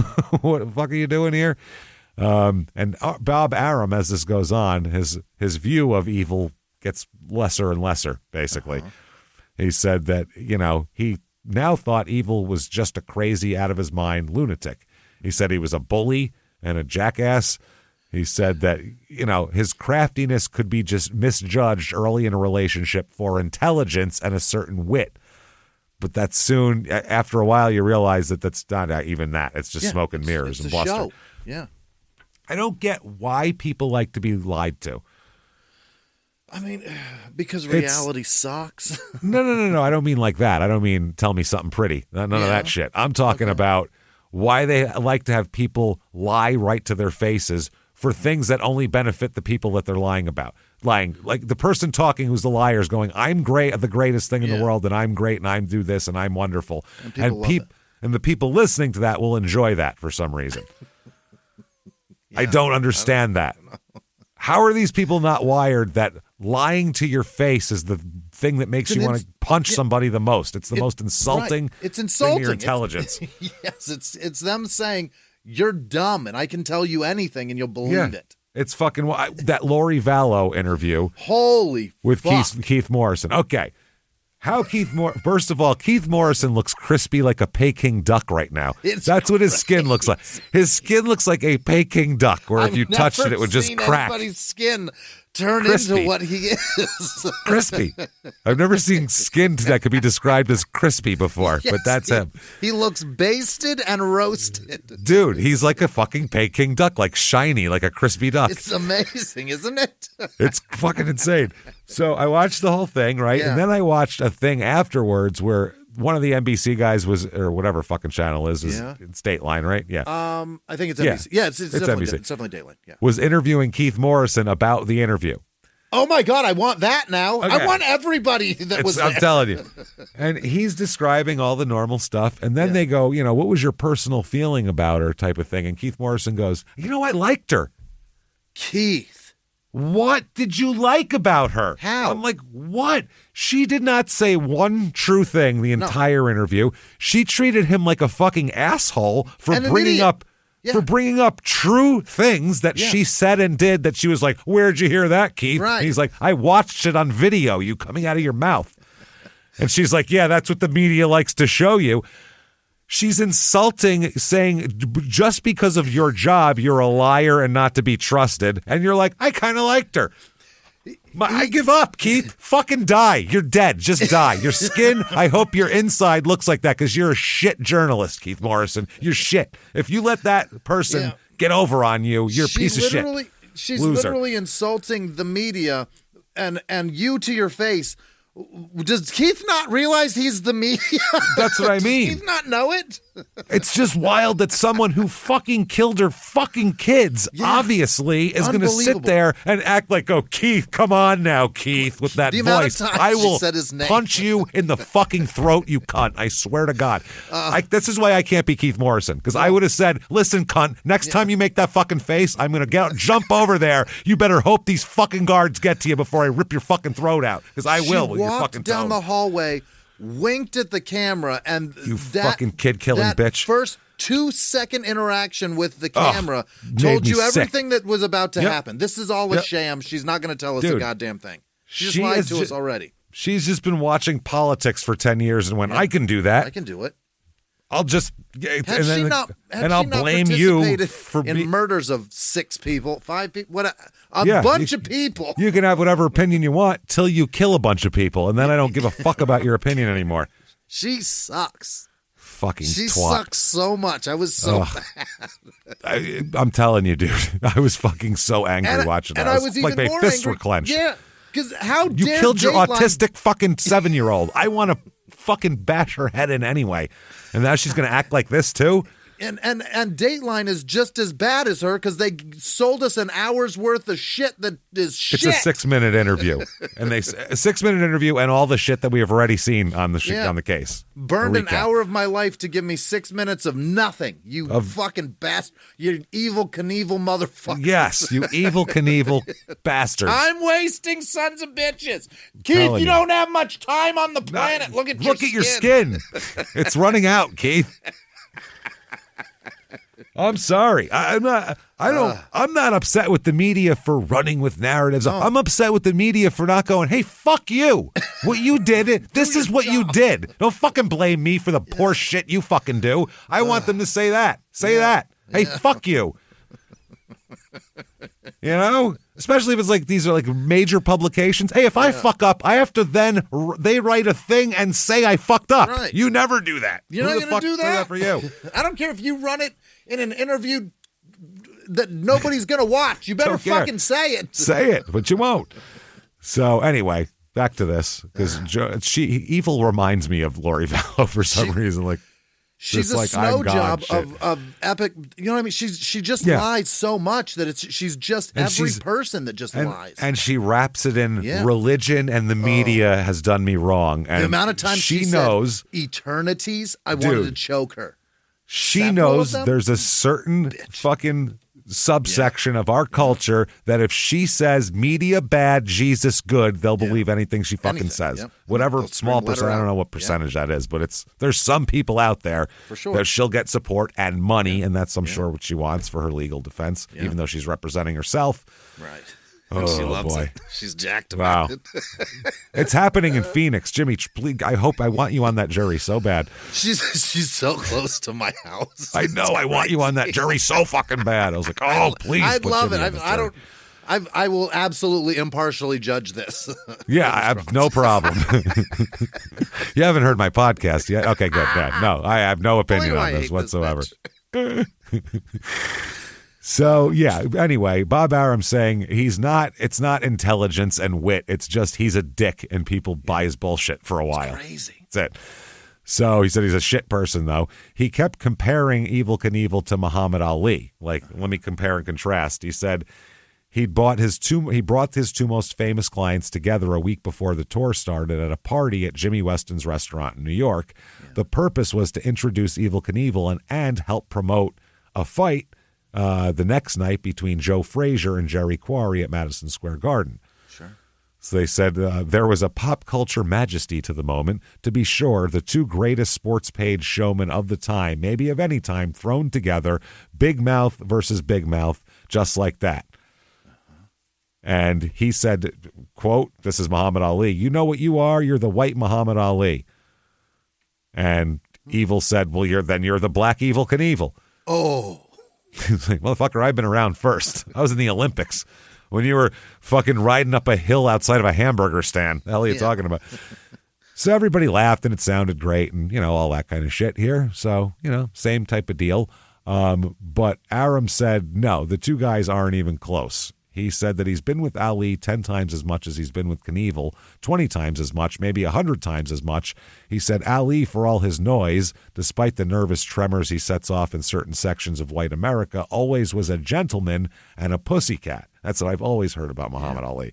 If you meet him, he's a kind, gives people his time, treats children well. He's like a real nice guy. Even on talk shows when he's being challenged and there's like a clear disagreement, he's so sweet.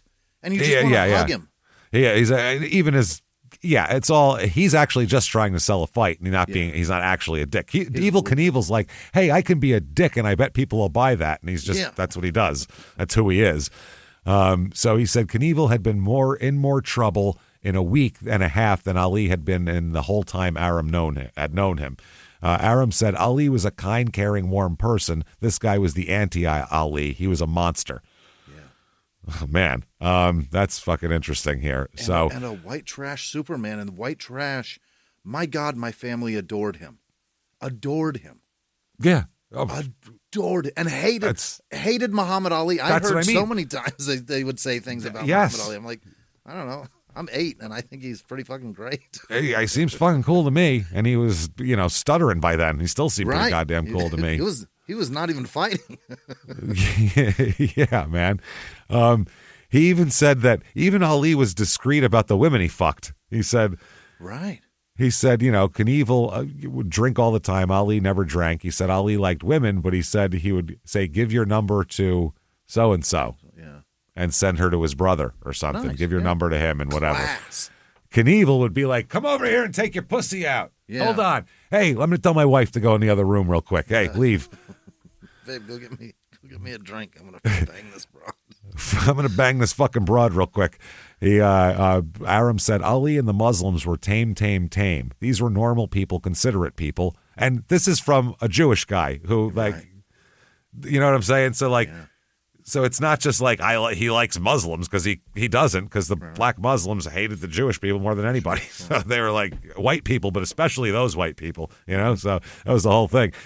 So he said they didn't hurt people's feelings just to hurt people's feelings. They weren't anything like this guy.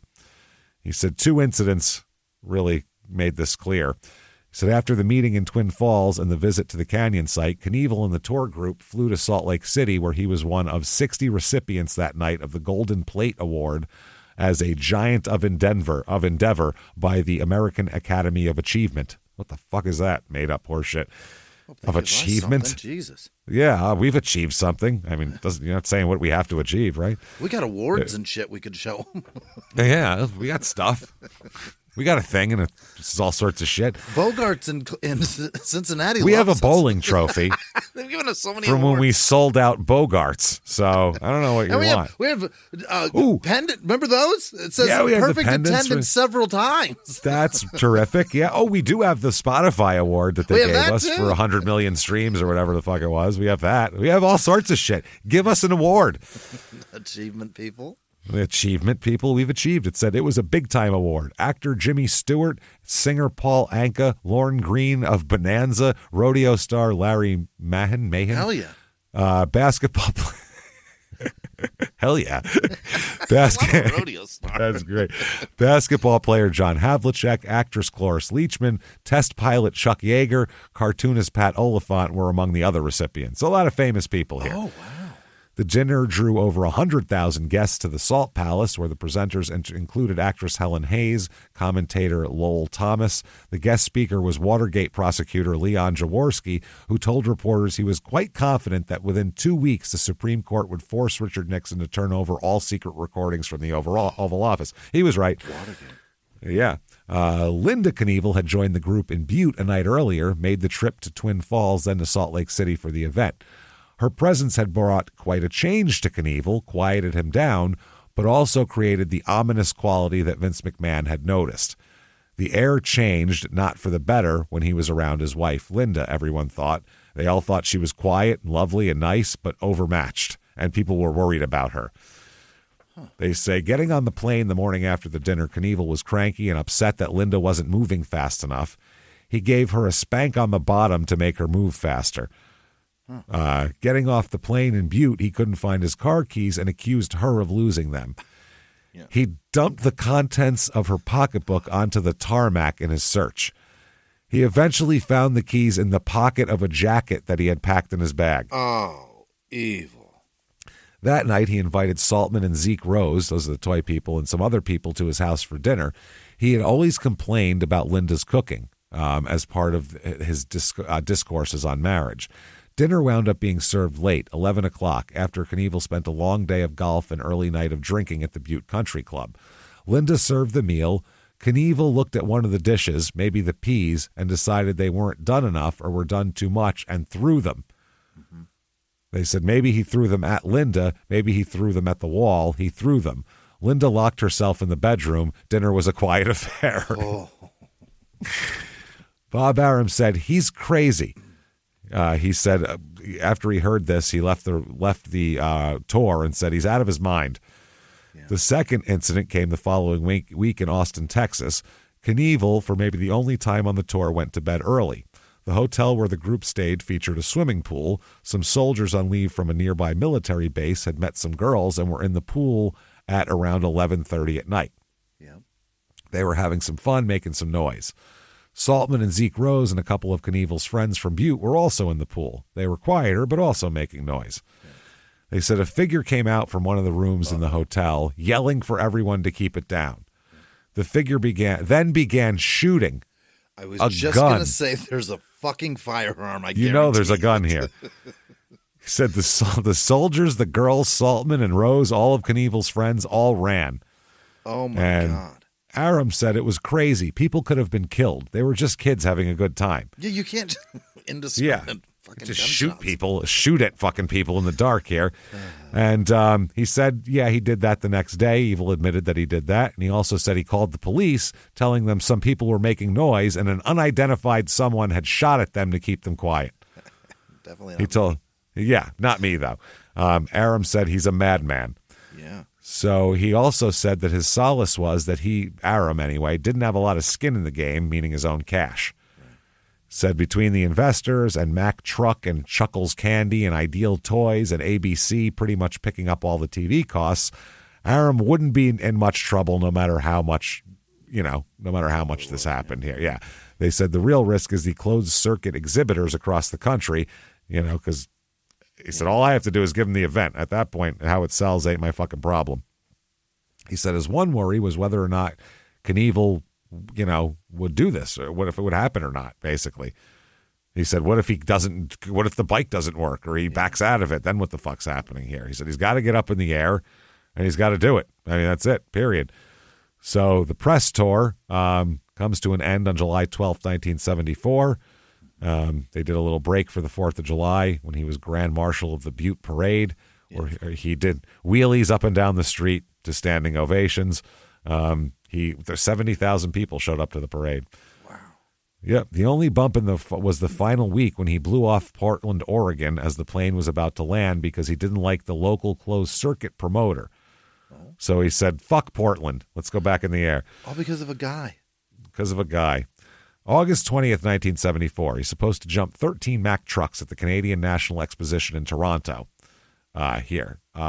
Bob Arum is begging him to cancel the event because if he gets hurt, he's fucked here. But part of the attraction was that his two sons, Kelly, 13 now, and Robbie, 11, would be allowed to perform with him. Oh, Robbie's going to do some wheelies. He's going to do some, yep. Yeah. They said everybody be popping wheelies before Evel did the big jump. Cool. And also, Evel's making $65,000 for that. There's so the he's real like, reason. I'm showing up. Yeah. And Aram said it's crazy. There's so much to lose if he gets hurt. This is not an easy jump that he's doing that night. Right. So he turned into a family outing and all that kind of shit here. He threw out the first pitch at a Cleveland Indians game, was the grand marshal for a parade in Akron before coming back to Toronto for the jump. And that's how it's going. Yeah. He said, if you put me in a rocket and send me at 400 miles an hour, I have a chance to be killed. That makes me interested. Okay. Sure. Why not? So he said that he had never jumped more than 11 Mack trucks, but what the heck? He said he might as well jump 13 if he was going to do 12. Yeah. 13 was one of his lucky numbers. That's a bad number. He said it's great. Number. It's great. He said August 13th, he finally received a permit to land on the far side of the canyon, and the permit number was 1313. So he said 13 Mack trucks is perfect. Jesus Christ, there's so many signals saying don't do this. Yeah. He said, I'll just come out here, get my leathers on, have a shot of wild turkey, and go out and do it. Oh, my God. Turned out fine, though. Oh. Yep, he hit everything perfectly. 21,000 people were there. Did a great fucking job. $65,000 and Robbie's on the back wheel.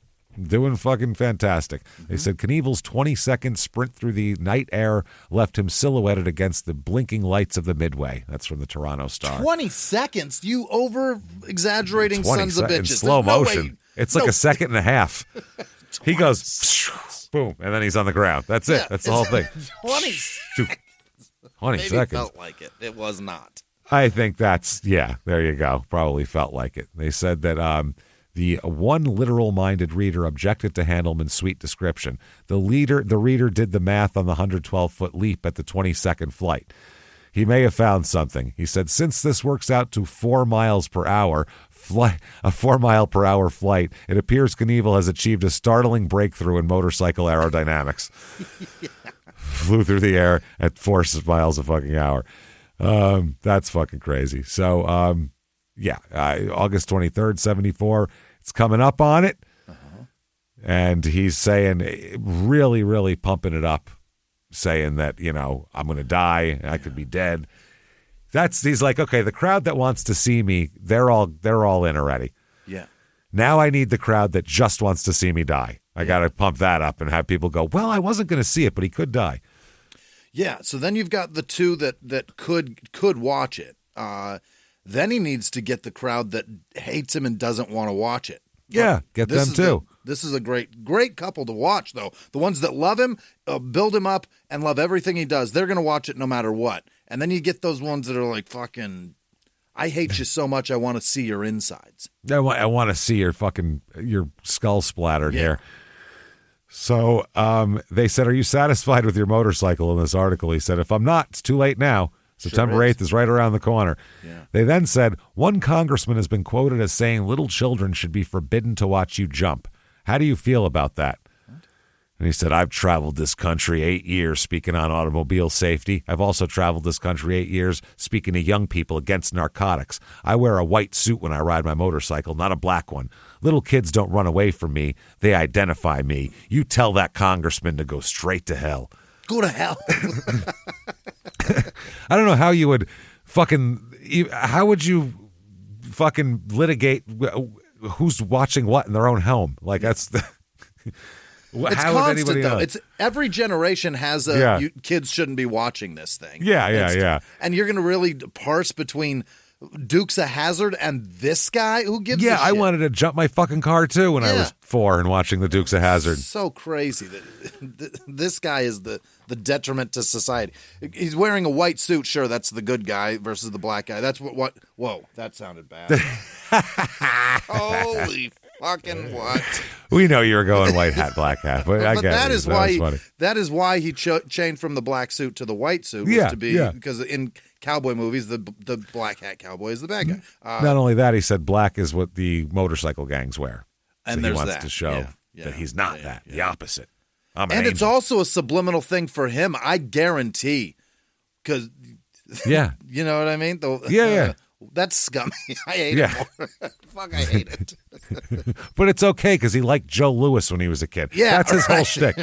and the little black That's kids fine. like me. Yeah. And the little black kid comes up. I don't even say anything about how his hair's weird. It's fine. I don't say anything about how it's glistening with his I don't sweat. say, hey, Big Lips, get over here and I'll sign your autograph. What the fuck else do you want from me? I don't say that. I'm wearing a white suit. I'm a good guy. I'm a good guy. Jesus Christ. I can't believe how much black and white subliminal messaging he's giving, and it fucking sucks.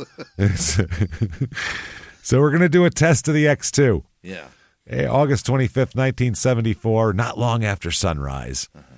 Wow. This is 3 weeks after they wanted to do this, by the way. So this hasn't been going it's well. already late. Yeah. Truax and his team finally fired off the test rocket, the first model of the X2.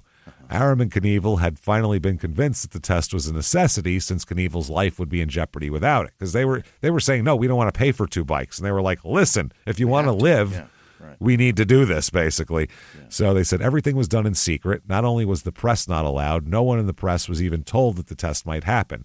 If the flight was successful, the plan was to deny that it ever took place. Oh. So there you go. That plan did not have to be put into action because the test was a failure. Oh. The parachute system attached for the flight malfunctioned. Okay. Almost as soon as the rocket left the launch pad, the parachute deployed. Uh-oh. He said the trip was doomed 10 yards into the flight. The rocket went straight until the chute was fully open. Then it shifted from horizontal to vertical and made a long, slow trip to the bottom and the final splash. Okay. This time, unlike the X1 when it crashed, the fins were visible, sticking up from the water so the rocket could be recovered and brought back by helicopter. Okay. A medical dummy, the same height and weight as Knievel, nicknamed Good Galahad by Truax, had been the passenger. The medical dummy was also recovered intact. Oh, that's great. That's terrific.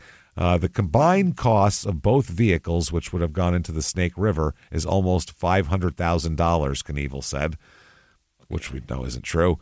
They said this makes the Snake River the richest river in the state of Idaho. In fact, there's a rumor that all the trout are turning to gold. Good. Idiot. Yeah. The figure was an exaggeration. It's about $100,000 to build everything. And so, yeah, Truax asked for a postponement of a week or two, but Evel said, no, we're going. Not possible. Closed circuit. And so he said, quote, do the best you can. I would have survived that last test, so it's fine. As long as I survive. That's very low bar. Right. So you've improved from the other one because X1 I would have died. X2 I would have survived. So even if X3 crashes, just make it a little better. Just make it fine. Yeah. So they did. Truax and his crew returned to California, went into round-the-clock mode. They decided to junk the autopilot, which meant he ripped out all of the electronical instrumentation. The Evel would now operate the parachute manually with a spring-loaded deadman control. He would hold on to a lever, and if he should black out from the G-force involved at liftoff, his hand would go limp and the chute would open. So, okay, like a kill switch, yeah. It's going to open. So on the afternoon of the test here, August 25th, 74, another event happened here in West Virginia that didn't help Knievel's confidence. Bob Gill, part of his competition, remember Bob Gill we talked about? Yeah. One of the cycle jumpers that he beat the shit out of there at his hotel room, failed in an attempt to jump from one side of an Appalachian lake to the other side. He landed short, hit the wall of the riverbank head on. Oh, fuck. Thrown onto the land with a broken back, and he's paralyzed below the waist now. Forever. Fucked. So they said 3 weeks earlier, another guy, Bob Pietragallo, was another one of the competition. Why is everybody that does this named Bob? They're all Bobs. Everybody's fucking Bob Gill, Bob Knievel, Bob Pietragallo. Bob is the name of a guy who jumps shit on a motorcycle, though. That's Bob, right? Always. That's not a good name for this shit. This is not over Bob water. always hurts himself. Always. Yeah. Super Dave should have been Super Bob. Should have always been. Should have been, yeah. So this guy had crashed at a drag strip in Phoenix City, Alabama. And Pietragallo had derided Knievel's efforts at the Snake River before his own jump, and he said for $6 million, all he's doing is rocketing off a ramp, pulling a ripcord, and then he and his Skycycle will float like a feather to the ground.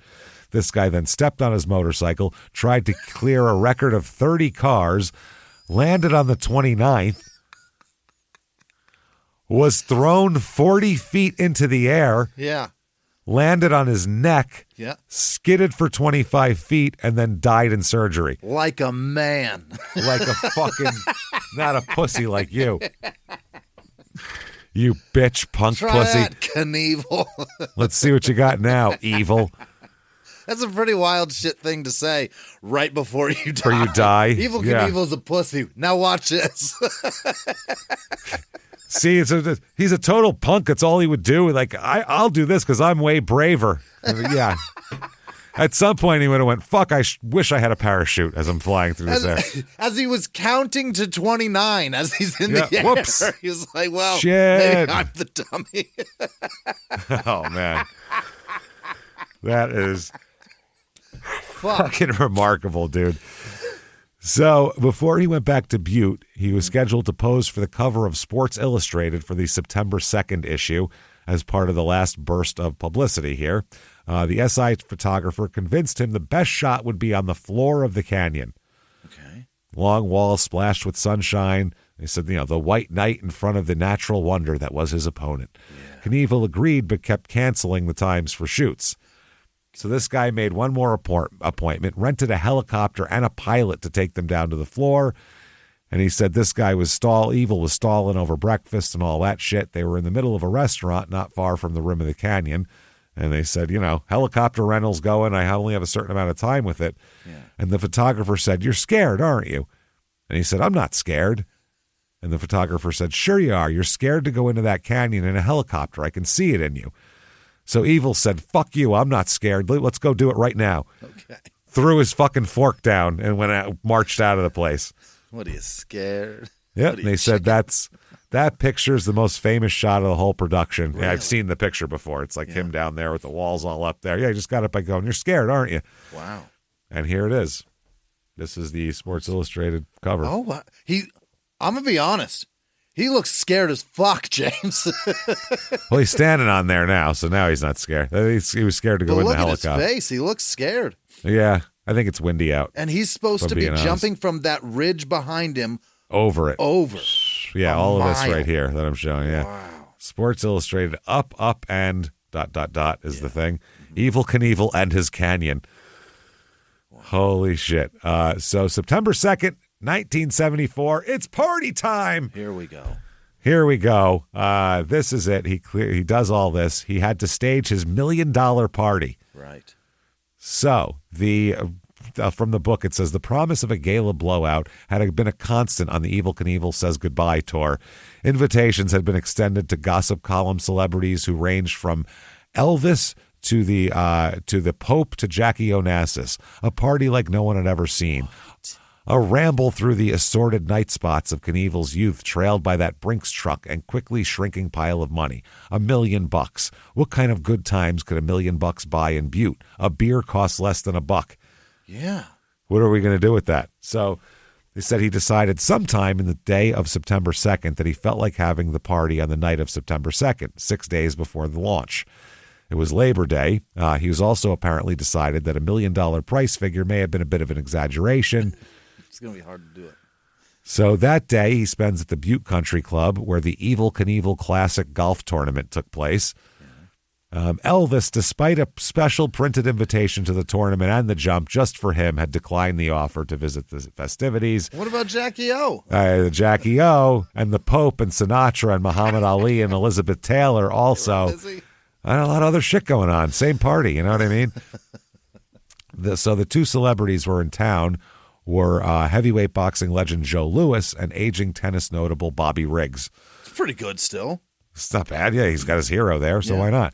The 60-year-old Louis, beset with Internal Revenue Service problems, still worked as a greeter at Caesar's Palace since the 40s. He had these IRS problems. He was trying to pay taxes from World War II, basically. Oh, my God, still, Joe. His whole fucking life, man. So they said so he was a greeter at Caesars and no doubt was paid to take a quick hop from Vegas on a Learjet for the event. Yeah. Riggs, 56, was still in the news from his losing match in the Astrodome against Billie Jean King in the Battle of the Sexes. Right. Again, people are so dumb. They're like, I don't know, man. I think he could take her. What is he? He's like a 60-year-old man. She's in the prime of her fucking career. I think he'll be able to do it, though. So they said he was still on the payroll for the Welch Candy Company, advertising Sugar Daddy, a caramel lollipop. Riggs wore a yellow and red Sugar Daddy tracksuit every day to promote the product. Really? Jesus, that's brutal, awful man. Candy bar. Fuck, it's Sick. just a rock hard. It's better as a weapon or like a window breaker. Ever see like on patrol, the cops need to break those windows with that little stick? Just use a Sugar Daddy. It's the same shit. Crash. The stick is like that little punch that'll at least crack it, then just wallop and then that bash thing the whole into thing out. Oh, man. The Welsh Candy Company was also a sponsor of the Canyon Jump, a logo for Chuckles on every piece of Knievel's equipment to promote that product. So a certain synergy existed here. So, yes, Riggs was also being paid. The celebrity golf tournament featured 2 paid celebrities plus Knievel. Before the tournament began, Evel came up to Joe Louis and said, "Joe, I need a little help," Bob Arum said. "These are my people in Butte. Could you do me a favor? Just knock a few out of bounds here and there to make me look good?" Arum said, "I heard him say this." Joe didn't know what to say. The idea was so foreign to him. He stuttered, Joe did, so he could say, I couldn't do that. I'll always remember that. What did he want him to do? He wanted him to shank some shots so Evel looked better. Oh, at the golf tournament. At the golf tournament. Yeah, he's like a 60. Yeah. He goes, a 60-year-old man's going to make me look terrible in an athletic event. So please drop a few in the water hazard, would you? Yeah, make me look bad or make me look good. And he's like, Wow. no. So he said Evel played in a foursome with Louis Riggs and Ed Zemmeljack. I don't know who that is. It was a daredevil golf all the way. Bets everywhere. Knievel soon discovered that Louis was not so good that he purposely had to hit bad shots. He hit more than enough on his own. Don't worry, I stink at this. I suck anyway, yeah. He said, "I'll bet you $50 you can't put the ball on the green," Knievel said at the 200-yard par 3 6th hole. "I'll pay you on September 9th, the day after the Canyon Jump." Ha, ha, ha. That's his joke lately. He said, "If I knock this on the green, I'll ride with you on the 8th, Louis said before he landed his shot, before he landed just short. So I'll ride with you. It's funny. Riggs, a golf hustler and a tennis hustler and a hustler's hustler, set up a bet with Knievel that if either of them shot 37 on the par 35 back 9, the other one would pay $5,000 for that. So that's the bet. Knievel went over. Riggs chipped in from the fringe on the 18th hole to shoot 37. They said that Ed Zemmeljack and Evel Knievel, Ed Zemmeljack saw Knievel write another check to another opponent after another round. They said the golf tournament dissolved into the always raucous golf tournament banquet, which dissolved into the $1 million party, which was no longer a $1 million party. Yeah. Knievel and Riggs and Arum arrived together in a Jeep at the freeway a few minutes before midnight. That's that bar. The place was packed. They said the word is out, maybe 300 people, maybe more, elbow to elbow, filling every inch of the small bar room. But they were not people Knievel knew. The people Knievel knew were mostly home in bed. Oh. Yeah, these were kids, most of them underage. He's 35. All his people have got 3 kids, and they worked in the mines that day. They're sleeping. So Knievel would shout, "Drinks for everybody." Yeah. He said the pandemonium that followed was what would be expected from the combination of free beer and young drinkers. The freeway was overwhelmed as the young drinkers took as many beers as they could as fast as they could. On a normal night, the bar was known for its pork chop sandwich, a Butte staple. That sounds great. Invented by the proprietors of a restaurant called Pork Chop John's, but perfected here when Muzzy hired John's chef for $5,000 just to bring the recipe. There were no pork chop sandwiches now. There was only beer. The kids whooped and laughed it up and pissed in the parking lot. They took every beer the freeway had, then followed their Pied Pipers, Evel and the guy in the Sugar Daddy suit, who were now in a police cruiser headed to the Acoma Lounge and the Supper Club in the middle of town. The police cruiser was flashing the lights and using the siren and headed the wrong way up Montana Street. One guy, one of the 2 bartenders in the Acoma, said there was nobody in the bar a Monday night after midnight, and then the party arrived. Wow. Yeah, he said it was the craziest thing ever. By the time Evel got there, he had to fight his way in. Bobby Riggs, they just passed him through the crowd and over the bar. Then he goes to stand, and he stands on a box that collapses, and he falls right down. The scene at the freeway was repeated at the Acoma with mixed drinks added here. Owner Sandy Keith, Jesus, Knievel's one-time commanding officer in the National Guard, said, "Give them anything they want." A polka band played as the caissons go rolling along as the crowd cleared out every bottle in the place. Kids stood on top of the piano bar. Kids stood on top of the banquettes. Kids stood everywhere. They chugged drinks from 2 tall Galliano bottles that had been in the bar forever. Because there's only one fucking drink that has a splash of Galliano. One. Literally. And I remember my ex-wife, her aunt got me a bottle of that because I'm Italian and it's Italian. One time. It's got an O at the end. You'll love it.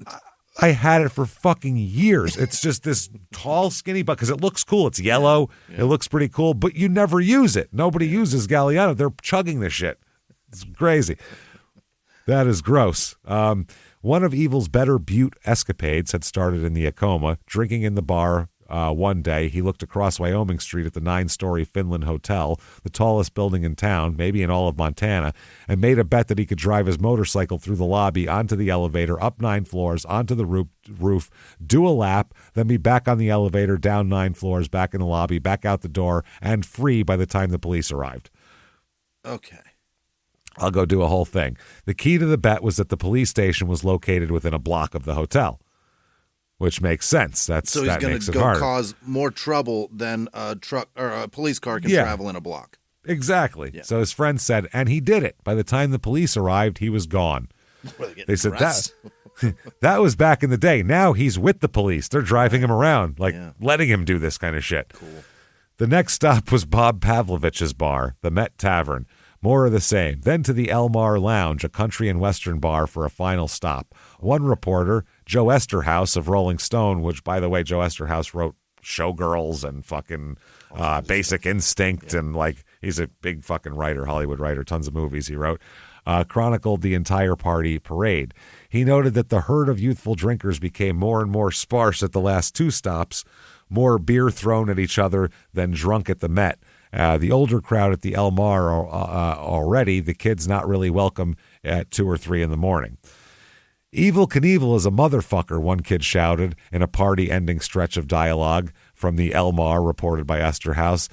He'd be the best fuck your mother ever had, one of the residents' old-timers replied. That seemed to be a fine and appropriate good night. Yeah. That's fucking hilarious. The $1 million good time was a bust. Sandy Keith at the Acoma said the Knievel had rung up a $4,000 bill in an hour. He said this with a certain admiration, but if the bill was the same at the other 3 bars, and it was probably less because the Acoma was the site of the mixed drink open bar, the total for the night was, $16,000. So the $1 million party came up a little bit short. How much was it? 60 grand? 16 grand he spent probably on the whole night. Only $9.84 to go. He said there's no celebrities. It was supposed to be celebrities. So he said the only person there was Bobby Riggs. Joe Louis went to bed. He went home and went to bed. That was that. He said there wasn't even any friends of his, just a bunch of kids and him and fucking Bobby Riggs. Hilarious.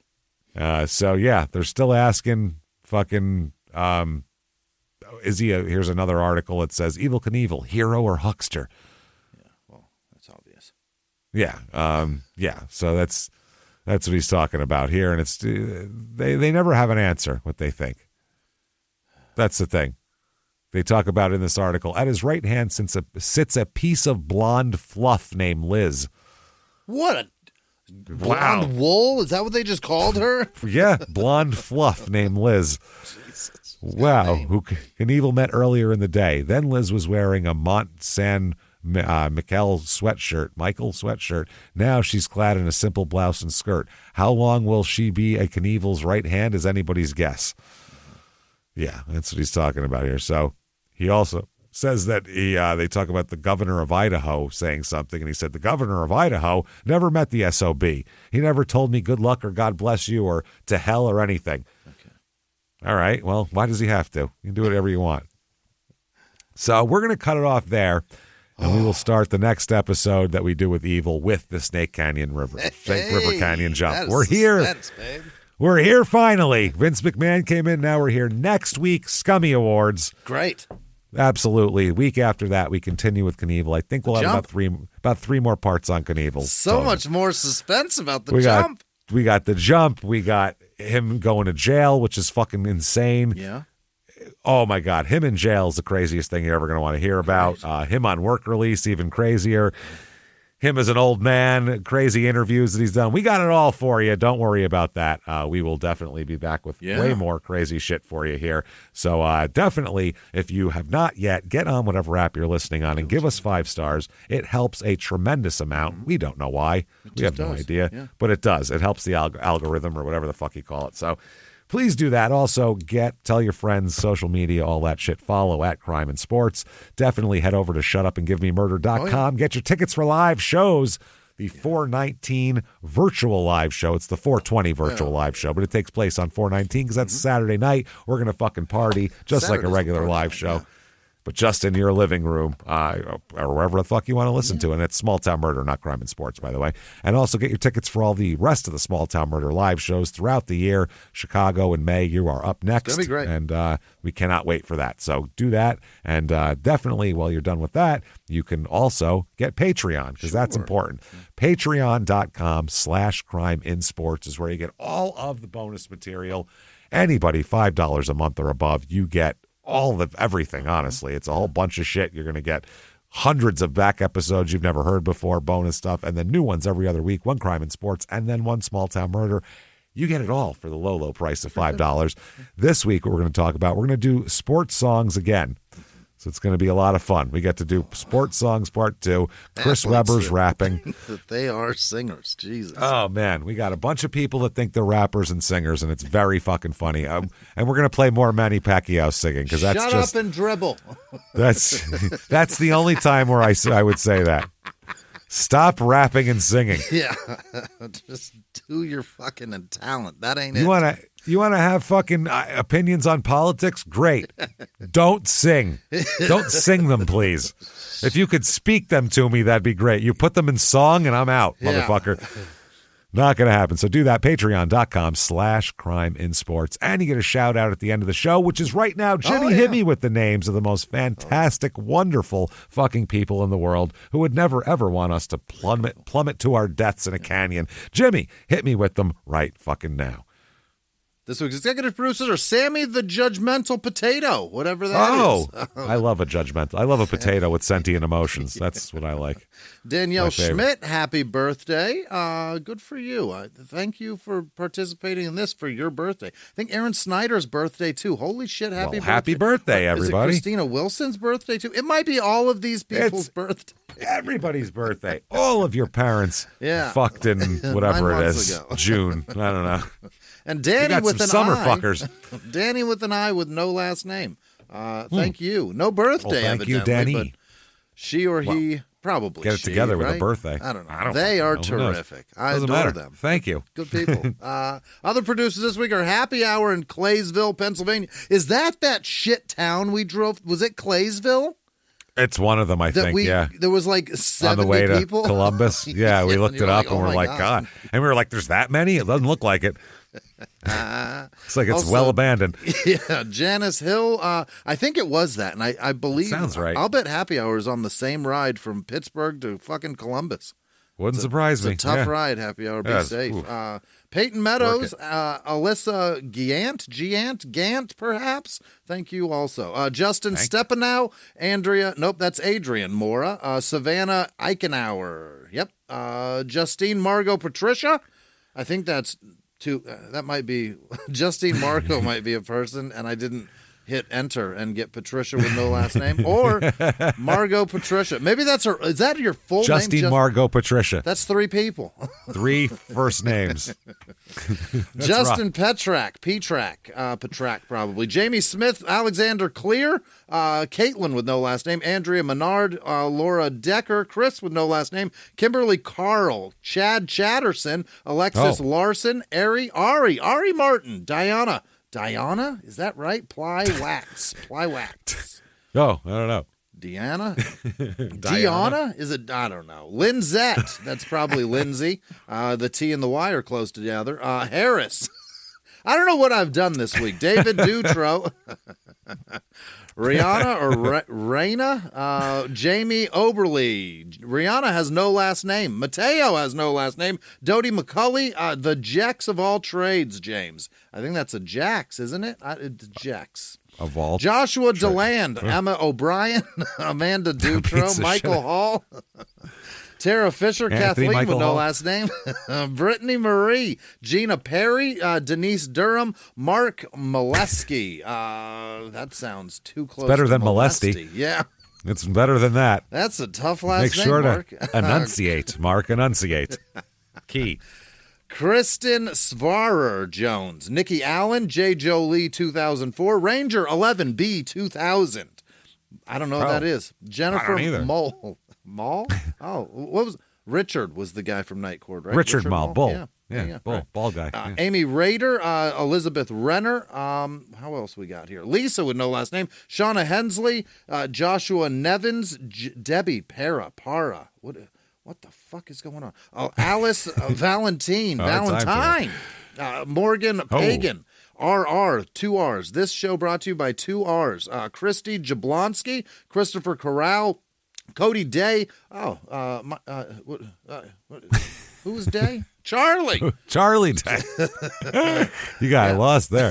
Nick Fox, Veda Brooks, Ivan C., Dylan Holm, Leanna Salatis, Matt Jensen, Jason Miller, Virgie J., Nail Lady, Rice Petrie, Nipples Sparks, 480. Whoa. That is. Watch out for that. That sounds terrible. And Who wants the that? other 479 of them, too. Lindsay and Lucy Hamilton, Amy with no last name, April Marshall, Vaughn with no last name, Amelia, Kelly, Adam Leeton, Phoenix with no last name, Fred Yanez, Michaela Landberg, Ruth Kinnison, Emily Spearing, Sam with no last name, Ian Harvey, Drew Lindsay, Sea Dog Sizzle, Sheila Sapienza, Sapienza, Sheila. Gary Creeders Jr., Jesus, Becky Avenenti, Isa Asgari, fucking, that's Wow. all right, Tough one. Danielle Bliss, Jennifer Stricker, Tamara, Jen S, Lindsay Green. You did a Tamara. What? You did a Pamela. Maybe she pronounces it like that. There's Who knows? nobody named Tamara. Might be. You don't know. It's possible. Daughters, Tamara and Yesterday. Yesterday. Aiden Gossett, like Lou. Lindsay Green, I think I said that. Jen S, did I say that? Cody Holzer, Michael Aiden with Gossett, no last like name. Lou, but really white. But Aiden. Aiden Gossett, because Like Lou, but banged blonde. a white gal. Yeah. Beth Dick Monty, Matthew Kelly, Michael with no last name, Matthew Kelly. I said that. God damn it. Yes. Christina Well, Farisi, Danielle. Again, Matthew. Allison Blackwood, Gino Rose Giarducci, Guarducci. There you It's go. a U. That's what that is. Richard Grimes, Dick Grimes. That's gross. Todd Voigt, Suzanne Wilson, Robbie Sin Table, Papa Woody. All right, you got it. Are you happy now? Lock and Kai. What? K-I-I. That's Lock and Kai. Jason with no last name. Sarah Pierce. Annalisa. Bedecked. Wow. Bedecked. Bedecked and bedazzled. You're going to Both. get bedecked if you're not careful. Don't you bend Watch out over for in that. front of me. Rebecca Oh, you don't even know. Gambrell. Stephen Hoifert. Heifert. Zucchini Zach. Eileen Split. That can't be a real name. Susie Burgess. Daggum with no last name. That can't be a real name. Amber Massey, Daniel Nottingham, and Beth Temple. Aaron Connor Paulson, Stephen Hellfreicht. Fucking it will. And frozen over also. Alexander Brischler, Allison Hagman, Chuck with no last name, Alexander Pentecost, Jennifer Pentecost, both of them. Thank you both so much. They got to be related or in the same thank you. household. Jennifer Yeah, we Lee, appreciate you. Jamie Cotton, Lisa, Jesus, Bridge Dial. What? Okay. Ben Ferrara, Jesse Kachula, Don Drake, Aaron Ingram, younger with no last name, Alan Cabanas. Cabanas. All right. Callie D, Lieutenant IDC, or just LT IDC. I don't know. Lieutenant, I don't care. I think that's what it is. Marshall Mayhem. Is that your real? That's the coolest fucking name. That would be awesome. It's Marshall spelled like Marshall Mathers. If your name is Marshall Mayhem, you should write a comic book about yourself. And I will also called buy you Marshall drinks Mayhem. Any show we're at. Carrie Shepard, Carrie Lore, GRZ. I won't buy you Carly. shit. You didn't do anything to earn that. I think it's the coolest name. Someone gave it to you. Yeah, that's true. I'll buy your parents drinks. Yeah, get your dad and mom out there, and we'll buy them a cocktail. Carly Wagner, Carolyn Lloyd, Ashland with no last name, Shentel Ingram, what the fuck? Janelle Bassett, Nikki Belcalori, that's a name. Marlene, Maylene with no last name. Marlene Kotaska, Paul Starenberg. Jesus, this is really devolving fast. Megan Daniels. The wheels are coming off here, guys. Jude with no last name. Jenny Roche, Emily Ditchburn. Okay, Sigrid Langford Scherl. What? Scherf. Fucking. Alicia W, Linda Cerny Howard, Diane B, Ember with no last name. That might be, she might be somebody I know. She's fantastic. Patty Purvis, somebody that I used to know. Lyndon Burnett, Tanner Hart, and all of our patrons. You guys are the fucking greatest. Thank you. Thank you so much, everybody. You're wonderful, wonderful fucking people. We appreciate every goddamn last cent you guys throw at us, and we just hope you love the stuff we're giving you back. So hopefully you do, and you keep signing up so you must. So that's great. Yeah. Thank you so much for everything. And if you want to follow us on social media, you can go to shutupandgivememurder.com. There's a drop-down menu. It'll take you wherever the fuck you want to go, except over the Snake River Canyon. Right. So that said, live from the Crime and Sports Studios, we will see you next week. Bye.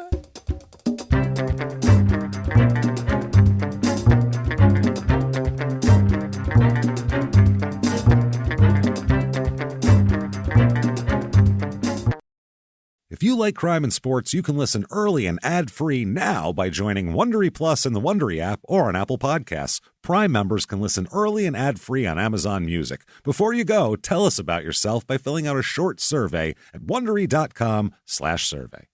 Are you captivated by the dark and mysterious world of true crime?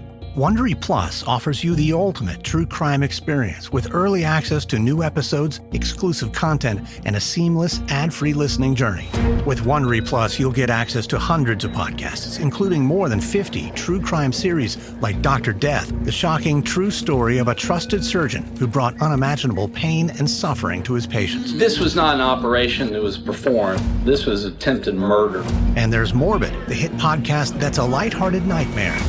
With Wondery Plus, you get access to exclusive bonus content too, allowing you to dive deeper into the cases you love, like in Suspect, where an ordinary Halloween party turned into a terrifying murder mystery that left its mark on the community. This case is one of those roller coaster rides where it's like, no, he did it for sure. No, for sure he did it. Each story is crafted to keep you enthralled, revealing the complexities and motivations behind every crime. Subscribe to Wondery Plus on the Wondery app, Apple Podcasts, or Spotify today. Unlock the door to a world of true crime like never before. With Wondery Plus, the best true crime stories are always at your fingertips.